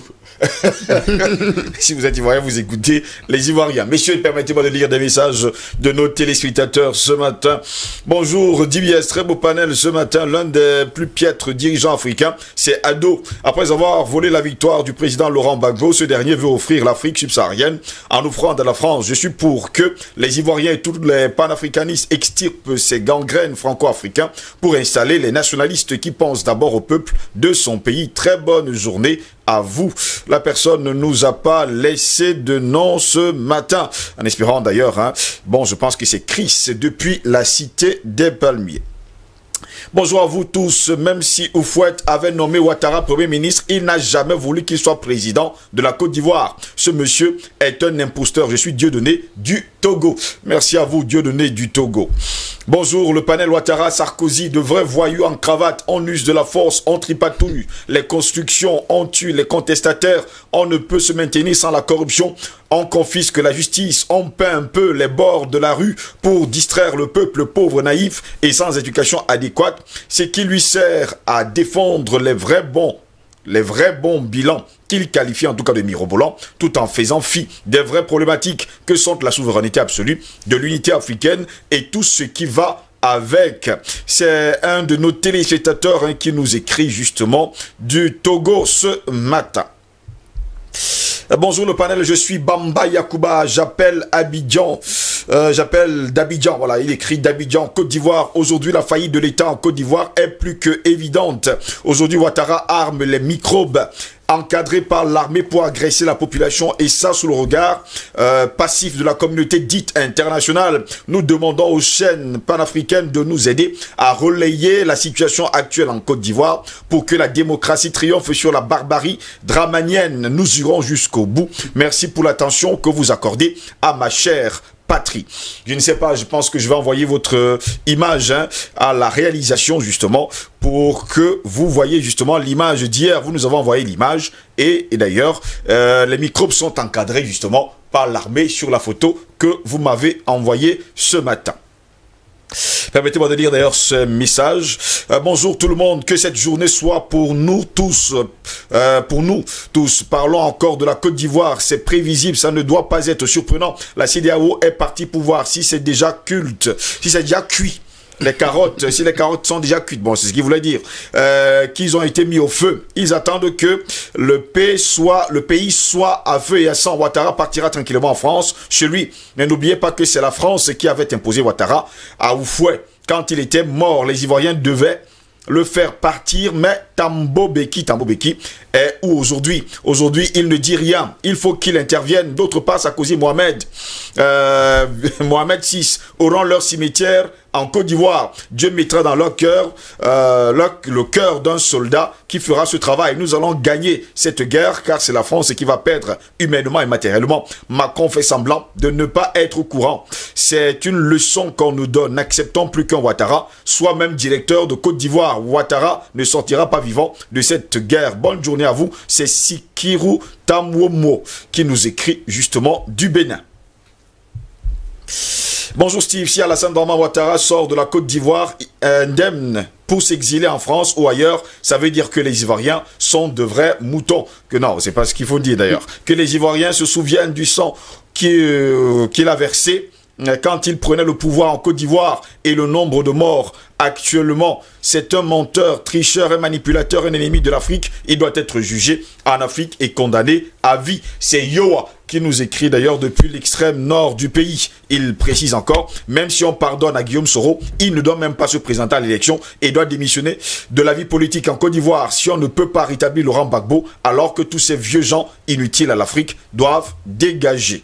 Merci à vous Yoa depuis l'extrême nord du pays. Bonjour Steve et à toute la grande famille de Libya Matinale pour la thématique de ce matin, que la Côte d'Ivoire comprenne que Dramane Ouattara ne quittera pas le trône pour aller en prison. Il a dit qu'il préfère mourir au pouvoir que d'aller en prison. Voilà pourquoi, voilà comment finissent les films hollywoodiens dont Chef Bandit préfère la mort parce qu'il est conscient de toutes les horreurs et infractions qu'il a commis pendant son mandat. Donc j'apporte ici mon soutien indéfectible et vivant à tous les panafricains, à ce peuple ivoirien fier, frères et amis, de continuer à croire car la victoire est certaine parce qu'ils sont du côté de la vérité. Courage et courage, que la désobéissance civile monte encore d'un cran de jour en jour, même si ce n'est pas ce que nous souhaitons d'ailleurs, il faut le préciser. Bonjour Steve Ngoss, mon coup de gueule, j'aime... bon, je ne sais pas ce qu'il voulait dire, mon coup de gueule. Ce sont ces meubles qui ornent les bureaux dans nos administrations publiques. Voilà, il parle de ce bois. D'ailleurs, c'est M. Outou à Ifoulane à Yaoundé. Bonjour, le panel. Alassane Dramane Ouattara est en train de réussir son coup. Il avait déclaré « Je rendrai ce pays ingouvernable ». Et il est sur cette voie. Macron est allé fêter son anniversaire où? Et qui a chanté le joyeux anniversaire? Sachez que sur la table de travail du président de Côte d'Ivoire, il est écrit « La Côte d'Ivoire n'appartient à personne. La France peut tout faire en Côte d'Ivoire ». Est-ce que l'accepter? Voilà, le président Gbagbo a dit non, d'où la raison de sa déportation. C'est M. Outou du côté de Yaoundé, précisément à Ifoulane, qui nous a écrit ce matin. Bonjour Steve, vraiment le problème de la Côte d'Ivoire nous préoccupe toujours. Ouattara va quelques jours mettre ce pays à feu et à sang, à Gao, et la Côte d'Ivoire sera la deuxième Libye. Où sont l'Union africaine qui est toujours pilotée par l'Union européenne? Vincent toujours depuis Kara, c'est au nord du Togo. Vincent qui nous écrit depuis Kara au Togo. Bonjour le panel, Dr Soro parle à maintes reprises d'une probable guerre civile. Veut-il reconnaître que Ado a aussi une assise nationale? L'aimé Joël aimé à Konolinga. C'est la question qu'on vous pose, hein, Dr Soro, ce matin. Si vous voulez nous dire d'ailleurs, peut-il reconnaître que Ado a une assise nationale? Même s'il ne l'a pas, il veut s'imposer par la force, ce qui va aboutir à une guerre civile. Bonjour le plateau et merci à DBS TV en Afrique. Nous avons un problème, le problème de respect de loi et de parole. Les médias occidentaux parlent quand ça les arrange. Azer depuis Agoé au Togo. Là encore, il y a des messages qui tombent. Hein, monsieur, permettez-moi de lire ces premiers. Bonjour Steve, la France maintient Ouattara au pouvoir pour nous maintenir dans le CFA. C'est Adamou depuis Marois. Bonjour DBS Matin, l'avenir de la France se joue en Côte d'Ivoire et Ouattara est le seul gage sur lequel cette dernière peut compter. Stéphane Onana qui nous écrit depuis un pays très lointain, hein, depuis Bruxelles. Voilà, Stéphane Sullivan qui nous écrit depuis Bruxelles ce matin. Bonjour le panel Ado, cette fois-ci, ça ne passera pas. L'Afrique va gagner le tour si Ivoirien ne lâchez rien. Mes frères, Christian Papa, le panafricain, depuis Odja. Je pense que c'est à Yaoundé. Bonjour Steve, le problème de Ouattara est l'écho et pour ça, la France est prête à tout, c'est lui leur pion.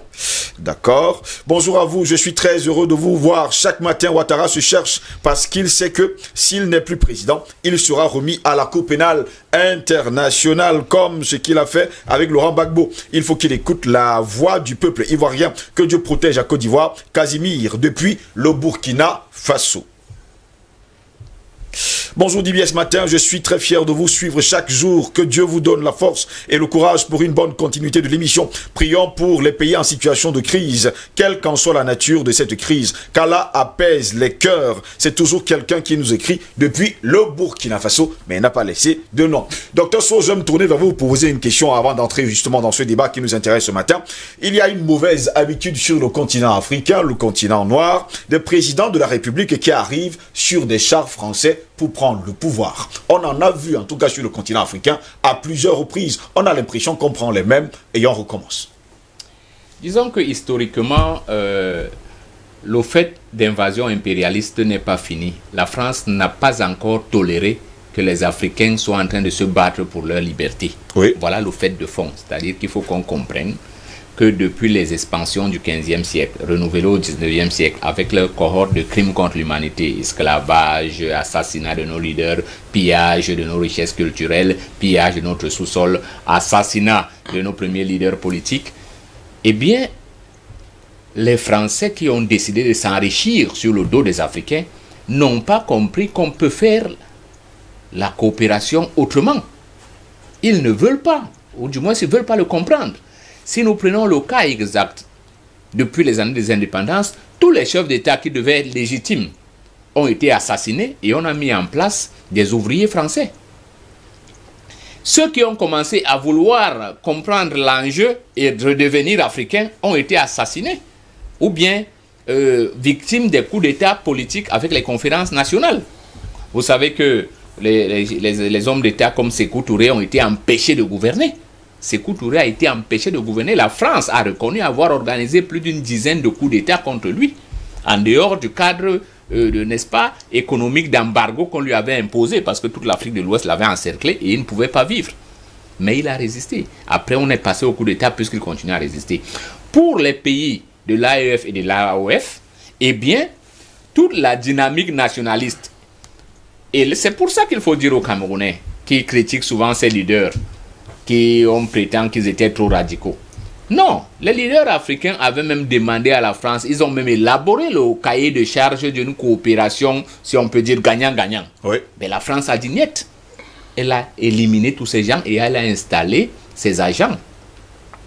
Ce qu'on appelle les interlocuteurs valables, c'est-à-dire les gens qui avaient accepté les fameuses, n'est-ce pas, accords de coopération qui disaient que toute la richesse africaine appartient à la France et pour celle qui est au sous-sol, on ne peut pas chercher d'autres partenaires sans l'avis de la France. C'est ce qui était clair.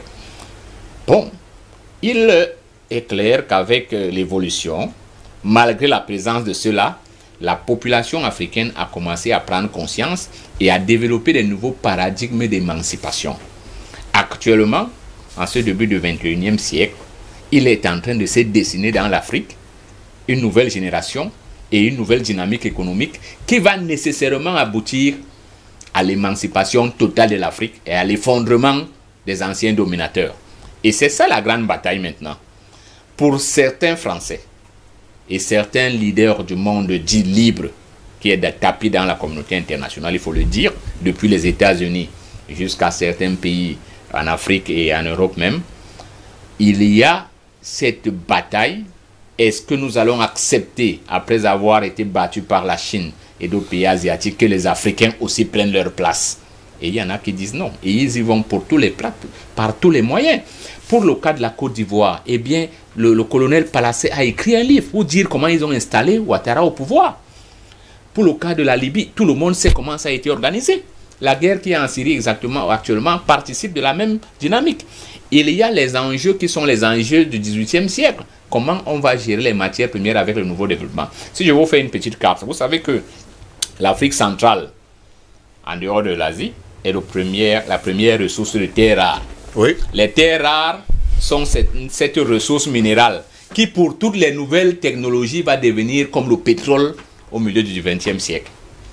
Et donc, pour les pays moyens comme la France, il s'agit de mettre en Afrique les gens qui vont donner cette terre rare à la France, comme on avait donné toutes les richesses à la France, pour qu'elle puisse s'imposer aux yeux de ses partenaires. Mais nous disons à cette France que cela n'est plus possible. C'est pour ça que souvent nos postures, si nous amenons ça au Cameroun, sont gênants. quand nous disons par exemple que oui, nous sommes d'accord qu'on a été aussi victime de cela, mais notre gouvernement actuel a quand même réussi, bon gré, mal gré, à nous installer dans une situation qui nous a évité ce que nous voyons en Côte d'Ivoire. Et donc à nous donner l'occasion de nous asseoir nous-mêmes pour dire comment nous allons faire le développement de nos fils demain. On peut ne pas être d'accord avec eux, mais ça au moins nous devons le défendre. Et leur dire à ceux-là que l'autre ennemi de la France et de l'Afrique, c'est cette communauté internationale.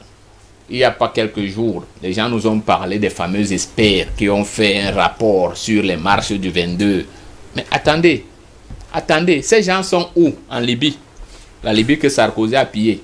Est-ce que vous savez que ce qui se joue en Côte d'Ivoire là maintenant, oui, c'est aussi pour défendre la France? Tout le monde sait que pour la Cour pénale internationale, Ouattara et ses complices doivent passer.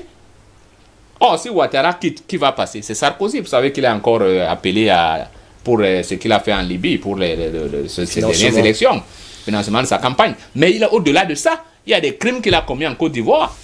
Et donc, Ouattara est chargé de tout faire pour que la France ne soit pas éclaboussée. Voilà la vraie problème, la vraie problématique, l'une des vraies problématiques.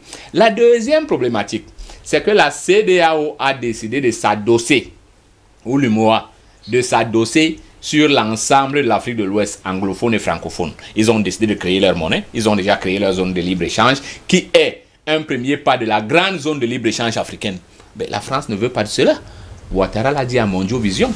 Pendant que le Ghana, qui est l'un des pays qui a le mieux géré, d'après leurs experts, leurs cabinets, là, la monnaie dans tout le monde entier. Le Ghana est l'un des pays qui ont le mieux géré la monnaie malgré les fluctuations et les crises. Le Ghana a dit, nous allons battre cette monnaie chez nous et surveiller les mécanismes. Le Nigeria a dit, si au niveau du volume, ça devient un problème, nous avons les mécanismes et les moyens de faire que ça soit battu, mais contrôlé par le Ghana. Ouattara est allé signer un accord pour dire que ça sera fait en France. Lui seul, hein, les autres ne lui ont pas donné un mandat pour ça. Et il a dit que ce nom, il avait même signé un accord pour que ce nom qui est une invention française, parce que c'était la proposition de l'euro, et que les pays africains doivent payer un droit pour avoir utilisé l'éco. Voilà donc les problèmes. C'est-à-dire qu'il veut que les Africains continuent à perdre leur argent au bénéfice de la France, alors que nous avons nos problèmes réels à résoudre pour notre développement et pour notre bien-être. Il n'est donc pas question de céder sur ce plan. Mais de temps en temps, il faut que nous nous adressons à l'autre France. Parce qu'en France, il y a des gens qui comprennent. On nous a montré hier un député qui disait vouloir plaider pour certains Camerounais. Bon, c'est pas grave. Il y a dans le courant mondial actuellement les gens qui comprennent que l'économie de prédation internationale ne peut plus continuer parce que ça prépare une guerre. Ça prépare une déflagration qui va embraser le monde.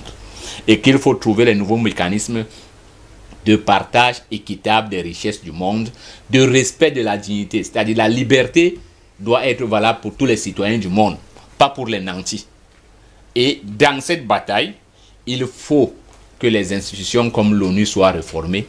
Il faut que les acteurs de coopération militaire soient mis en place. Parce qu'il est par exemple incohérent qu'on dise qu'il y a une rébellion au Sahel, dans un pays, dans une zone enclavée, c'est-à-dire que les gens là qui font le terrorisme là depuis, on ne sait pas comment ils sont ravitaillés et qu'on prétende qu'on ne peut pas y mettre fin. Donc M. Ouattara peut être, la bataille de Côte d'Ivoire peut être l'élément déclencheur pour toute cette dynamique de révision des paradigmes de la coopération et surtout de la coopération entre la France et l'Afrique. Et nous devons porter, n'est-ce pas, ce flambeau. Nous les Camerounais, nous devons faire une lecture de la Côte d'Ivoire par rapport à notre propre situation où il y a, n'est-ce pas, ces faux fuyants vers le faux débat de diversion alors que la question de fond est souvent là. Je dis, les Camerounais ont réussi à mener une bataille de longue haleine en jouant sur la patience et la construction objective qui va nous permettre d'éviter ce qui se passe en Côte d'Ivoire. Il faut qu'on s'y tienne. Mais il faut que ceux qui gouvernent nous entendent dans le bon sens. On vous a compris. On vous a bien compris, docteur Sor. Je vais me tourner vers Edmond Cut. Edmond Cut, et finalement, la Côte d'Ivoire est un gâteau. Un gros gâteau, eh bien, qu'il faut se partager, mais que la France n'a pas besoin de donner à d'autres personnes. Autre chose également, la géopolitique mondiale, et surtout de l'Afrique, se joue également, comme le disait docteur Sor ce matin, justement, en Côte d'Ivoire. Autre chose, le cas de Nicolas Sarkozy, qui a besoin de sortir des griffes, il faut le dire comme ça, de la Cour pénale internationale, pour ne pas dire justement de la justice. La Côte d'Ivoire, c'est un carrefour où se croisent et s'entrechoquent beaucoup d'intérêts. Oui. De ça dont il est question. Et c'est pourquoi nous en voulons un peu très souvent au président Houphouët-Boigny. Il est le père de, je vais dire, de la nation moderne ivoirienne, mais nous lui en voulons beaucoup. Pourquoi? Parce que il avait fait la part trop belle à la France. Aujourd'hui, la Côte d'Ivoire, c'est un peu comme une province française. C'est une province française. C'est même d'ailleurs une province française. Parce que c'est une province. 80 à 90% des investissements... Province même, c'est même trop fort. Oui, arrondissement. C'est un arrondissement français. 80-90% des investissements ivoiriens, malheureusement, appartiennent aux étrangers. C'est la différence avec le Cameroun. C'est pourquoi, parfois, lorsque les gens veulent faire des analyses, ils veulent utiliser les mêmes lunettes pour voir la Côte d'Ivoire et pour voir le Cameroun. C'est très dangereux. Qu'est-ce qui fait le problème du président Gbagbo? Quand le président Gbagbo arrive, mais il se rend compte que même le palais présidentiel est en location. Le palais présidentiel ivoirien, c'est une propriété française, c'est en location. Il faut reverser les loyers tous les fins du mois. Mais le type commence à se gratter les cheveux. Mais finalement, qu'est-ce qui nous appartient ici? Et il veut aller poser des questions sur le pétrole.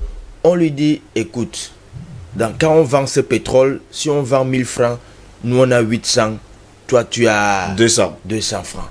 Mais le type dit, mais finalement, nous on a quoi ici? On lui dit, en tout cas c'est comme ça. Il veut parler d'un contrat au port, on lui dit non, non, ça ne relève pas du domaine du président de la République. Ça c'est la France, il faut d'abord voir là, ça avec l'ambassadeur de France, et puis attendre ce que va dire le Quai d'Orsay. Mais le type se rend compte qu'en fait, il n'est président que de nom. Il ne vaut rien, il ne dirige rien, il ne contrôle rien. Alors, à l'époque, il a un ministre du budget très truculent. Actuellement, il est le...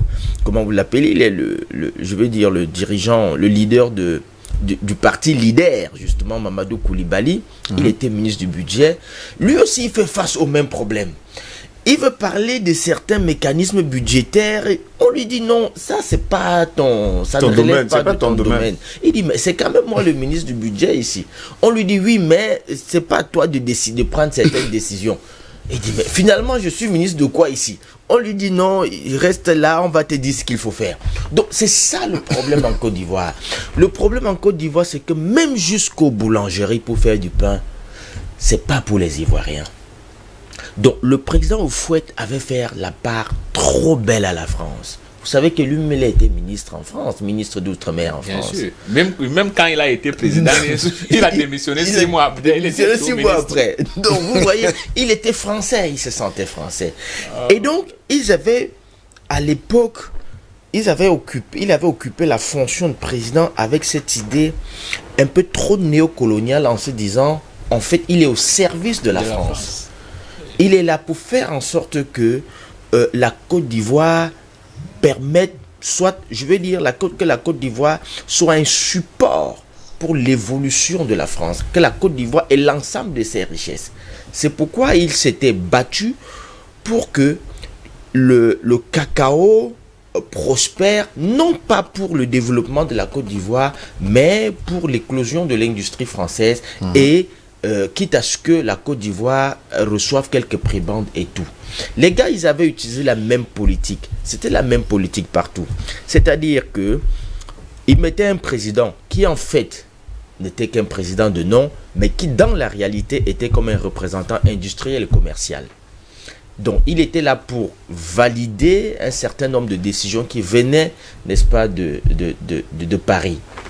Et puis, en retour, il faisait, on distribuait un peu les ressources. On lui disait, bon, écoute, sur le pétrole, nous, on a 90%. Toi, pour toi, personnellement, tu as 5%. Et puis, le pays a 5%.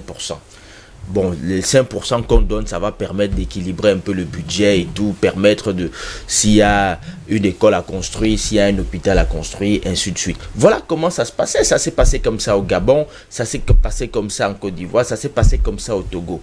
C'est pourquoi vous allez voir un pays, par exemple, comme le Gabon, qui avait le même potentiel d'exploitation de pétrole que Dubaï, c'est-à-dire près d'1 million de barils par jour, un peu 1,2 million barils par jour, mais qui, in fine, n'est même pas, ne vaut même pas un quartier au Cameroun. J'ai dit, quand vous prenez tout Libreville, quand vous prenez tout le Gabon, pas tout Libreville, il y a même pas, ça ne vaut même pas un quartier au Cameroun. Ça ne vaut pas Bepanda au Cameroun. C'est ça dont il est question. Pourtant, j'ai dit, mais ils avaient le même potentiel d'exploitation de pétrole que Dubaï, qui est aujourd'hui un grand centre commercial mondial, le plus prisé. D'ailleurs, c'est le paradis sur terre. Donc, le même pétrole que le Dubaï a utilisé pour se construire, le Gabon aurait pu l'utiliser pour se construire. Sauf que vous connaissez le scandale Elf, pour ceux qui ont suivi un peu le scandale Elf avec les Dumas et autres, avec les Chalandons et autres. Tout ce pétrole est allé à la France. C'est avec ça qu'on a construit la France. Donc voilà ce qui s'est passé. Et aujourd'hui, les Ivoiriens prennent un peu conscience de cela et ils se disent, il faut qu'on sorte de cet engrenage-là. Il faut qu'on sorte de cette spirale infernale pour prendre notre destin en main. Ça ne va pas être facile. Parce que vous savez, quand une censure vous colle à la peau, elle doit vous sucer le sang. Et sucer, et même si le sang finit, elle doit vous attaquer votre moelle épinière. C'est ce que fait la France dans ses anciennes colonies. C'est pour ça qu'elle ne lâche pas prise. Et c'est pour ça qu'elle est prête au prix de toutes les vies africaines à s'imposer, à continuer de s'imposer davantage. Vous avez vu à la faveur de cette élection en Côte d'Ivoire, vous avez vu que non seulement la France avait, à travers l'opération Licorne, imposé M. Ouattara, mais elle a gardé tout son dispositif militaire. La France, normalement, après avoir installé Ouattara, ils auraient pu rentrer, mais ils sont restés. Et vous avez vu que ce dispositif a été renforcé il y a quelques mois. Ce dispositif a été renforcé. On a augmenté les militaires, on a augmenté les chars. C'est pour dire quoi? C'est pour dire nous sommes prêts. Si les Ivoiriens veulent, n'est-ce pas, riposter, nous allons encore les écraser. Et croyez-moi, la France se fiche éperdument de savoir que 2 millions... D'ailleurs, vous pouvez même tous mourir, c'est même leur souhait. Parce qu'ils se plaignent déjà que vous avez la beaucoup d'enfants. Voilà, ça remonte. On vous a compris. Hein, voilà. Donc, ils se fichent pas mal. N'allez pas plus croire que 10 minutes pour sortir de cette édition, quand monsieur. un Africain tombe, ça fait quelque chose à la France, non. Pas du tout. Pendant ce temps, Albert Anatola, ici, le peuple ivoirien souffre depuis les années 2000. Nous sommes aujourd'hui en 2020. Ça fait quand même 20 années que les Ivoiriens meurent et souffrent énormément. Ils ont besoin de se libérer justement de ce mauvais héritage que leur a laissé justement au Houphouët-Boigny. Oui, mais cet héritage ne date pas, enfin, cette souffrance que vous évoquez ne date pas que des années 2000. Hein. Oui. La souffrance du peuple ivoirien et des pays de la sous-région Sahel, sahélo-sahélienne, ça date depuis la signature des accords OCRS. Vous vous rappelez des accords de relation des communautés des régions sahélo-sahéliennes que l'autre avait signé avec la France. Je parle de Houphouët-Boigny, qui avait signé avec la France, qui avait la latitude, n'est-ce pas, d'exploiter le pétrole et le gaz, toutes les richesses qui sont sur le sous-sol du Sahara. De ces régions-là, c'est de ça qu'il s'agit. Donc c'est là où tu parles, quand vous voyez ces fameux déploiements du G5 Sahel, c'est pas anodin. C'est justement parce que ils sont en train de lorgner justement toutes ces richesses-là, toutes ces richesses souterraines, c'est ça qu'il s'agit.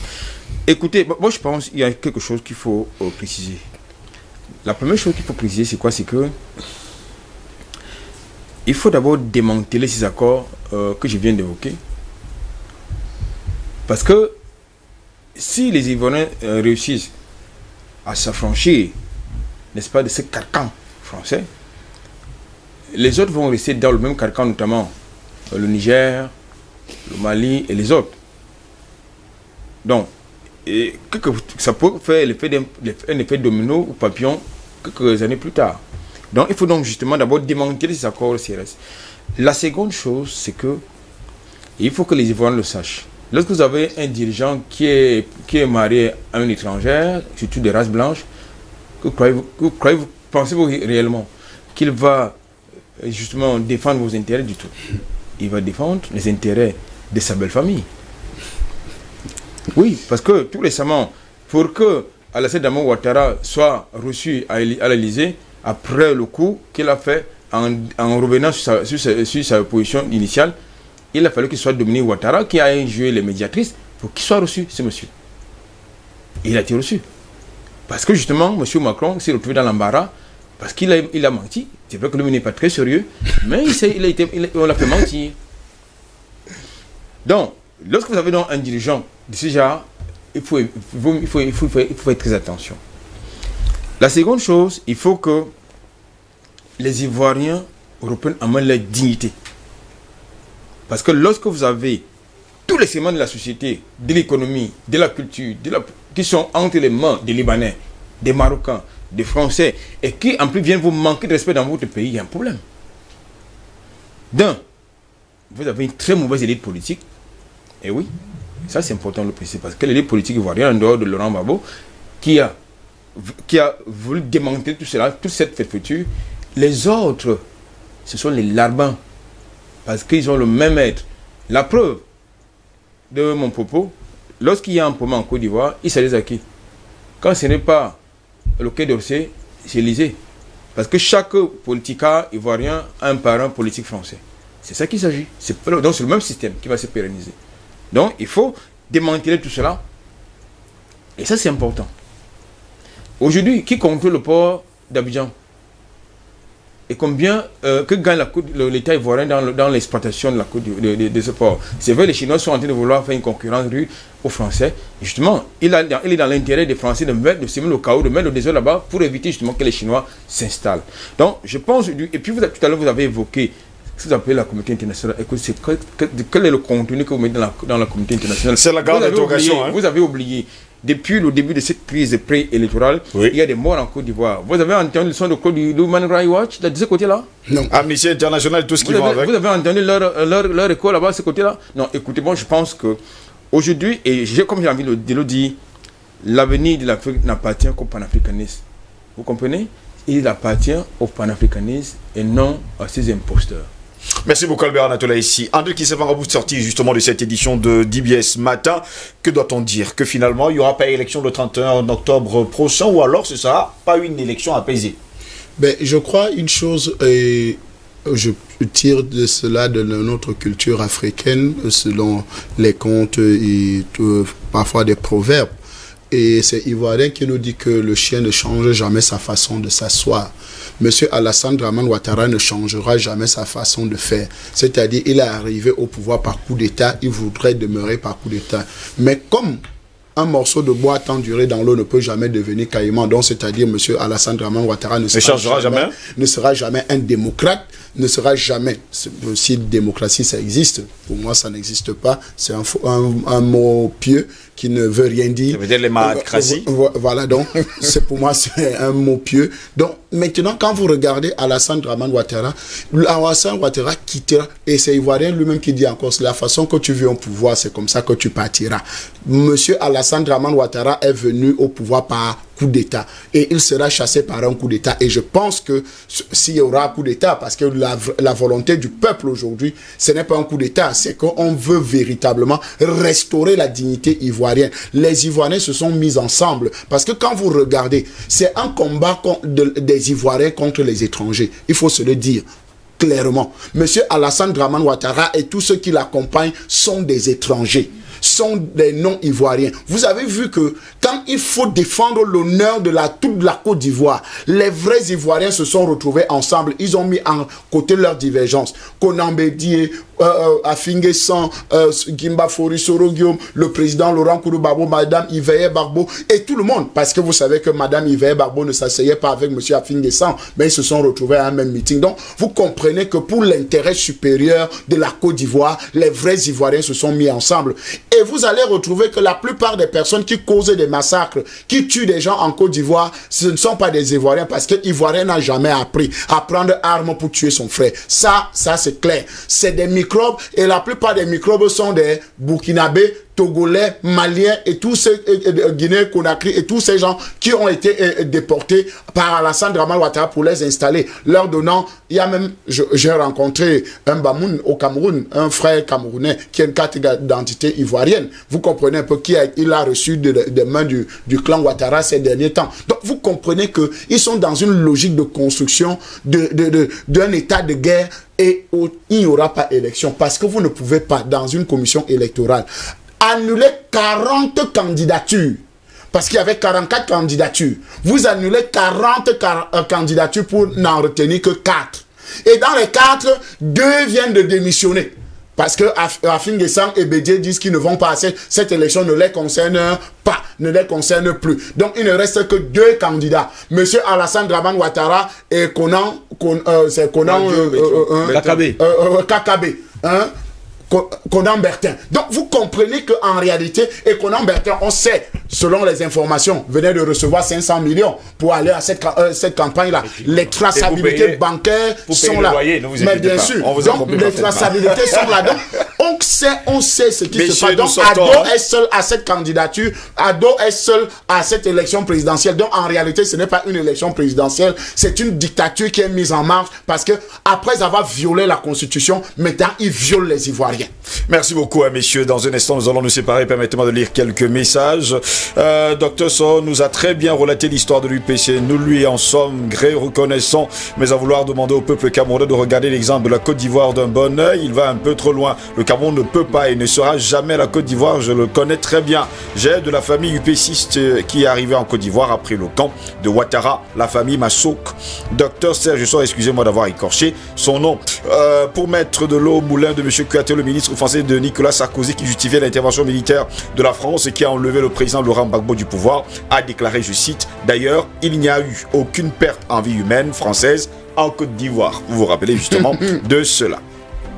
Bonjour DBS, le débatteur, pourquoi vous voyez mal la candidature de Ouattara alors que même celle de Bédié n'est pas la bienvenue? Aussi à 86 ans, pourquoi pas laisser la nouvelle génération Adamou Yaouba depuis Maroua?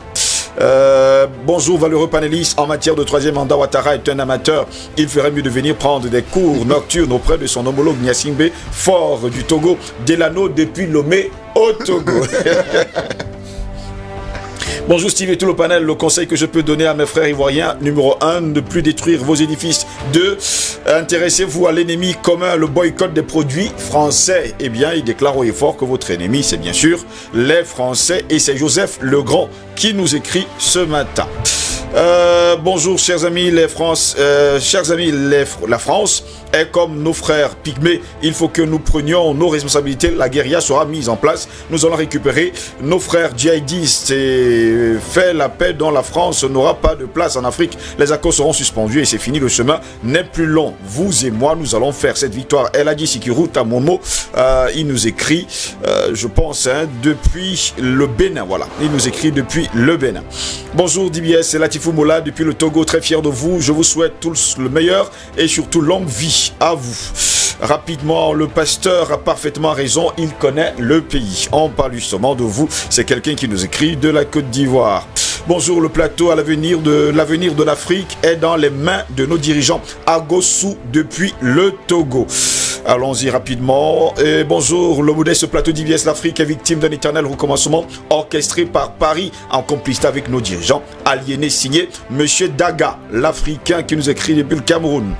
La France a besoin de nos conseils pour qu'elle change de politique. Les Africains ont ouvert les yeux. Leur politique basée sur le nazisme totalitaire ne peut plus prospérer. Que la France change de politique comme les autres pays d'Europe. Thomson errant depuis Bédi, ici même à Douala.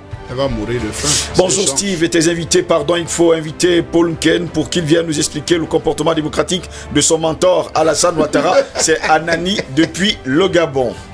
Non les gars, vous aussi.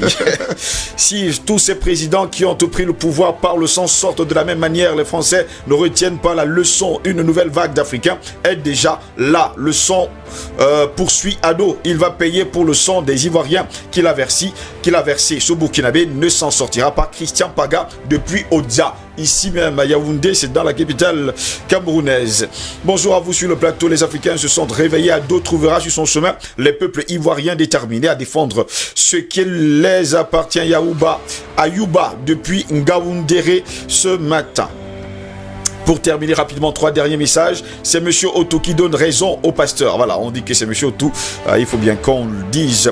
Il faut que les Ivoiriens fassent comme les Burkinabés. Mais actuellement, la majorité des Burkinabés regrettent. Mais il faut que les Ivoiriens osent. Bref, il faut que les vieux dégagent de la politique. Sinon, la France rira toujours. Eh bien, c'est toujours quelqu'un qui nous a écrit, c'est Casimir, depuis le Burkina Faso. Bonjour les confrères, félicitations à vous et merci d'avoir décortiqué la France. Vive l'Afrique, c'est Esso depuis Lomé au Togo. Docteur Serge Soro, je vous dis merci d'avoir été là ce matin. C'est moi qui vous remercie et je remercie tous les panélistes qui vous suivent tous les jours.